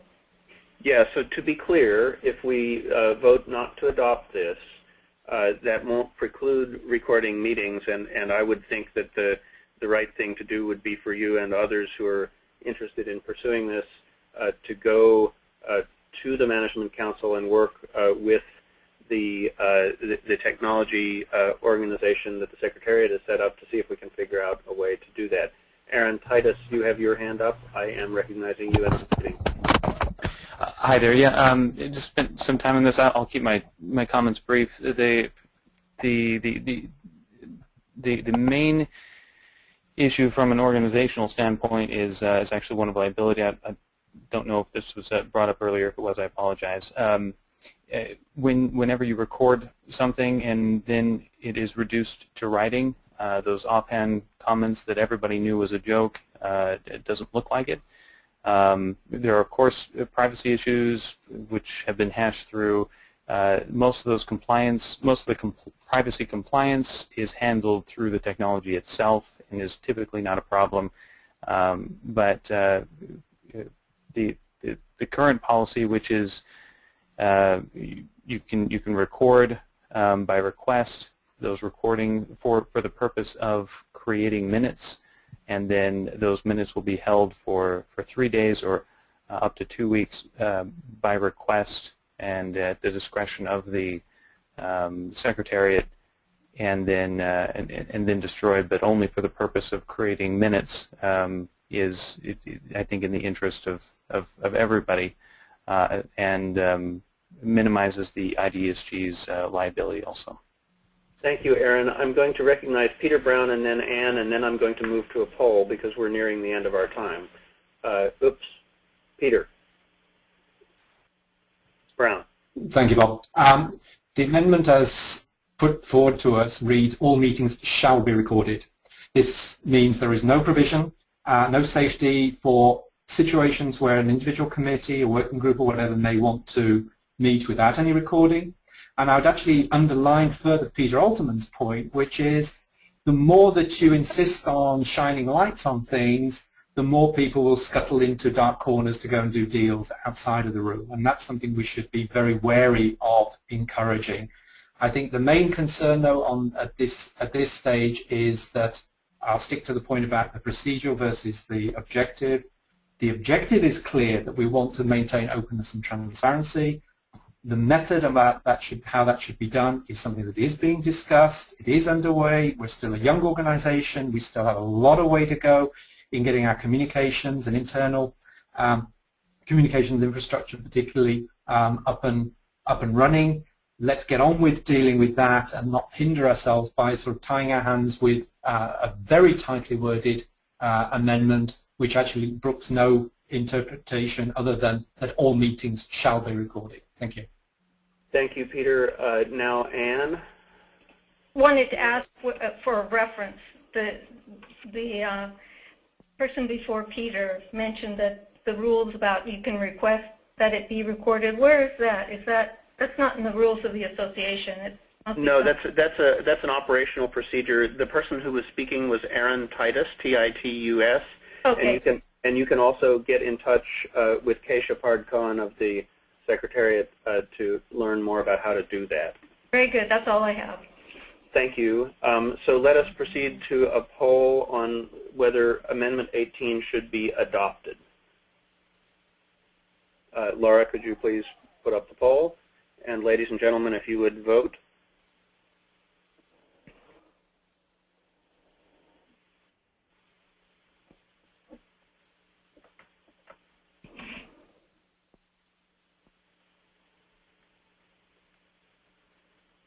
I think sufficient time has passed for the poll to be determinative. If we could close the poll and note to the Secretariat that Amendment 18 has been rejected. And that leaves us with one, Amendment number 19. Laura, if you could put up the slide for Amendment 19 and unmute Bob Caldwell for the purpose of discussing this with us. Bob, over to you.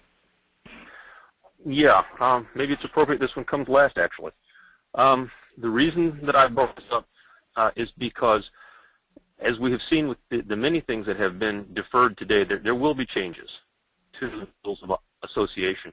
However, the section that is currently on adoption amendments basically says we'll have amendments. And there were already some statements made about the extent to which the Privacy Committee was going to be operating. There have been people who have worried a little bit about whether or not the Management Council was expressing itself sufficiently. When I wrote this, I tried to, walk down Occam's razor and say, look, everybody is going to have the ability to make comments, and we will not have random amendments. If they're going to be in writing into this document, they will follow a specific process. And I tried to put a specific process forward that allowed for review of documents and kept as much of this current section as possible, but actually gave some sort of process so that people would know what to do if they wanted to make amendments. So Laura, I think you need to walk at a fairly deliberate pace through the next couple of slides so that people can see the remaining text of this amendment. If you don't want to look at it on slides, you can also go to the website. Laura Barman has helpfully provided the URL in the chat window. It is www.ideecosystem.org/ROA. That's like Robert. What name starts with an O? Oscar. Robert Oscar Andrew. So Daza, I'm going to unmute you for the purpose of offering any comments on the existing text that you might choose to offer. Well, thanks. So a couple of things. One thing is there's an understanding, I believe, at this point, that in part because it is a new organization, there, that any member could offer a proposed amendment. It just is any member could offer any motion from the floor, and that I don't think there was a sense that there was a desire to restrict that at this point.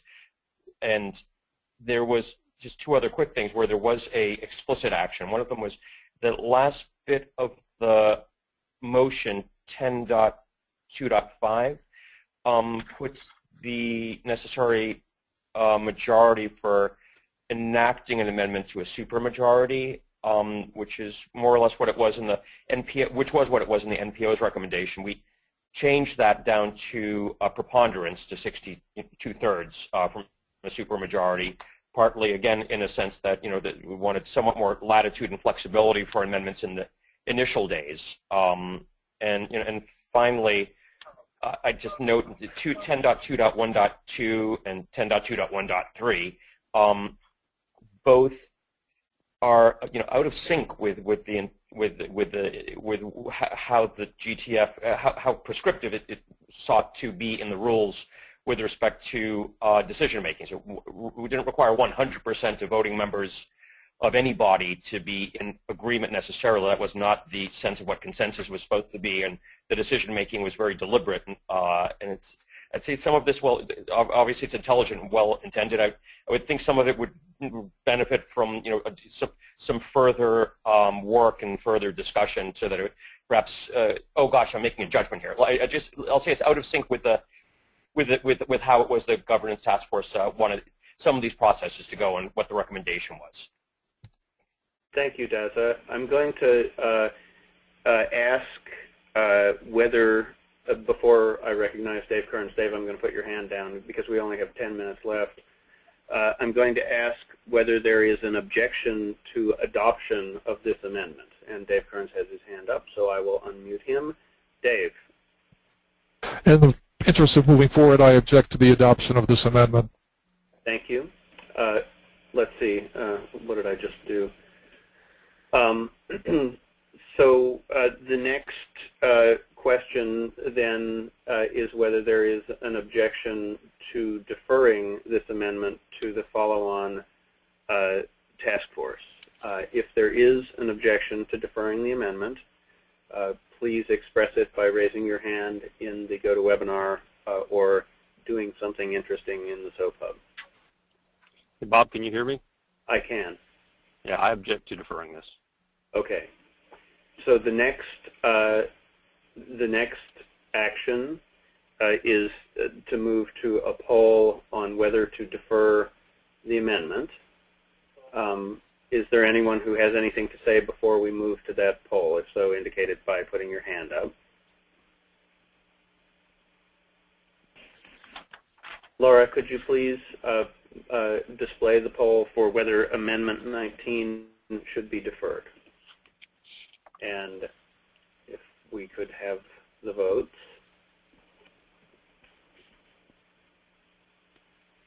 So David Rosenberg in the SOAP Hub asks who objected to the deferral. The answer is Bob Caldwell.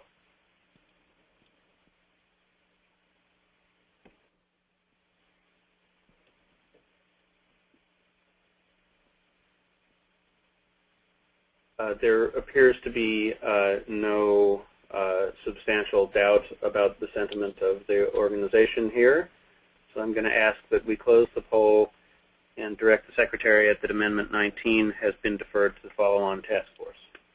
There are a couple of housekeeping matters that we have to take care of before we close the meeting today, the most important of which is the question of when we hold our next meeting. Could you bring the poll down and bring the slides back up, Laura? So one thing I do want to say is, I think, we're going to open the ballot tomorrow on adoption of the rules. I think a number of the amendments make the point that the rules that we are voting to adopt will not be perfect if we adopt them, and I think that we all have to acknowledge that. They will, however, be clearer and more consistent than the set of rules that we had considered in Chicago. I won't express an opinion about how you should vote, but I think you should be aware that regardless of how you vote, if we adopt the rules, it is rather likely that we will continue to have some adjustments made to them in the future, possibly even beyond those that are made by the initial governance task force. And of course, we will under any circumstances be getting you a membership agreement and an IPR policy in short order. With respect to the next meeting, we have some options. The leadership, which means the Management Council and the chairs, are probably going to meet in November sometime in any event to prepare the road for the next in-person meeting, because there are a variety of things that have to be decided and coordinated. We have an offer of a facility which would be available on the 26th and the 27th of November. This is the Monday and Tuesday after Thanksgiving.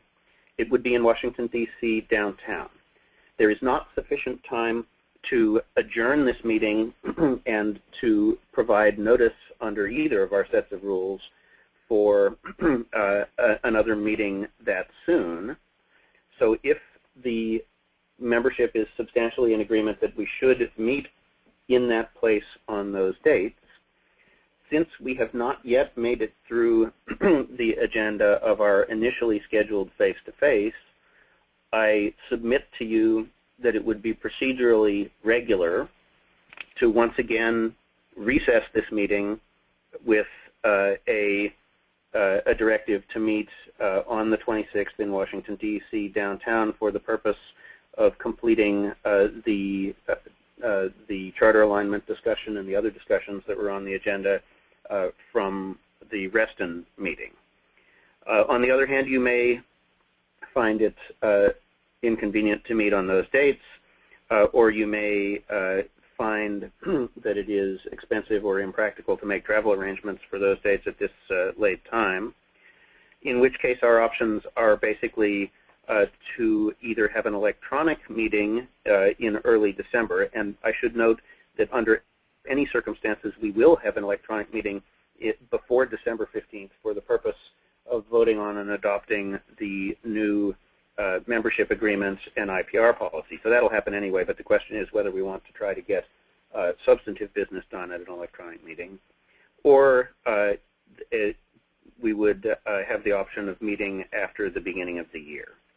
So with those options in mind, in a minute I'm going to ask for a poll on the sentiment of the membership regarding recessing this meeting and trying to meet in person on the 26th and 27th of November in Washington, D.C. But before doing that, I will entertain any discussion that people wish to offer by raising their hands in the GoToWebinar. And I have Peter Brown.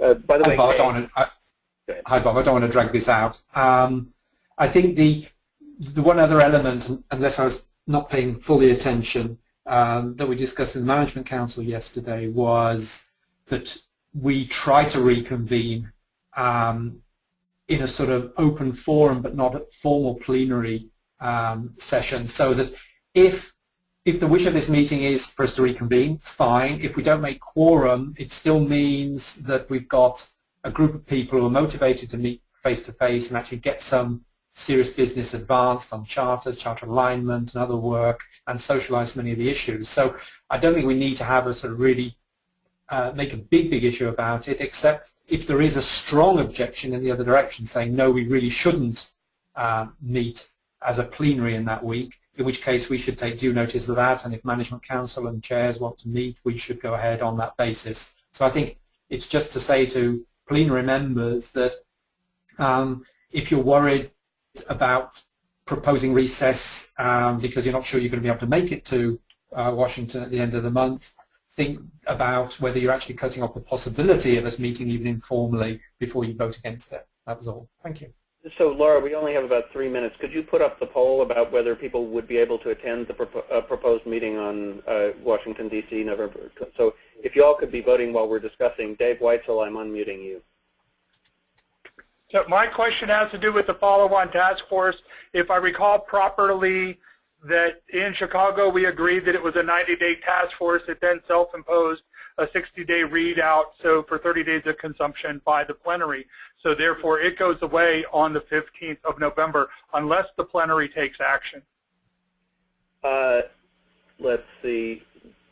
Yes, I think that's the case. And I don't think that's an issue unless the vote tomorrow fails.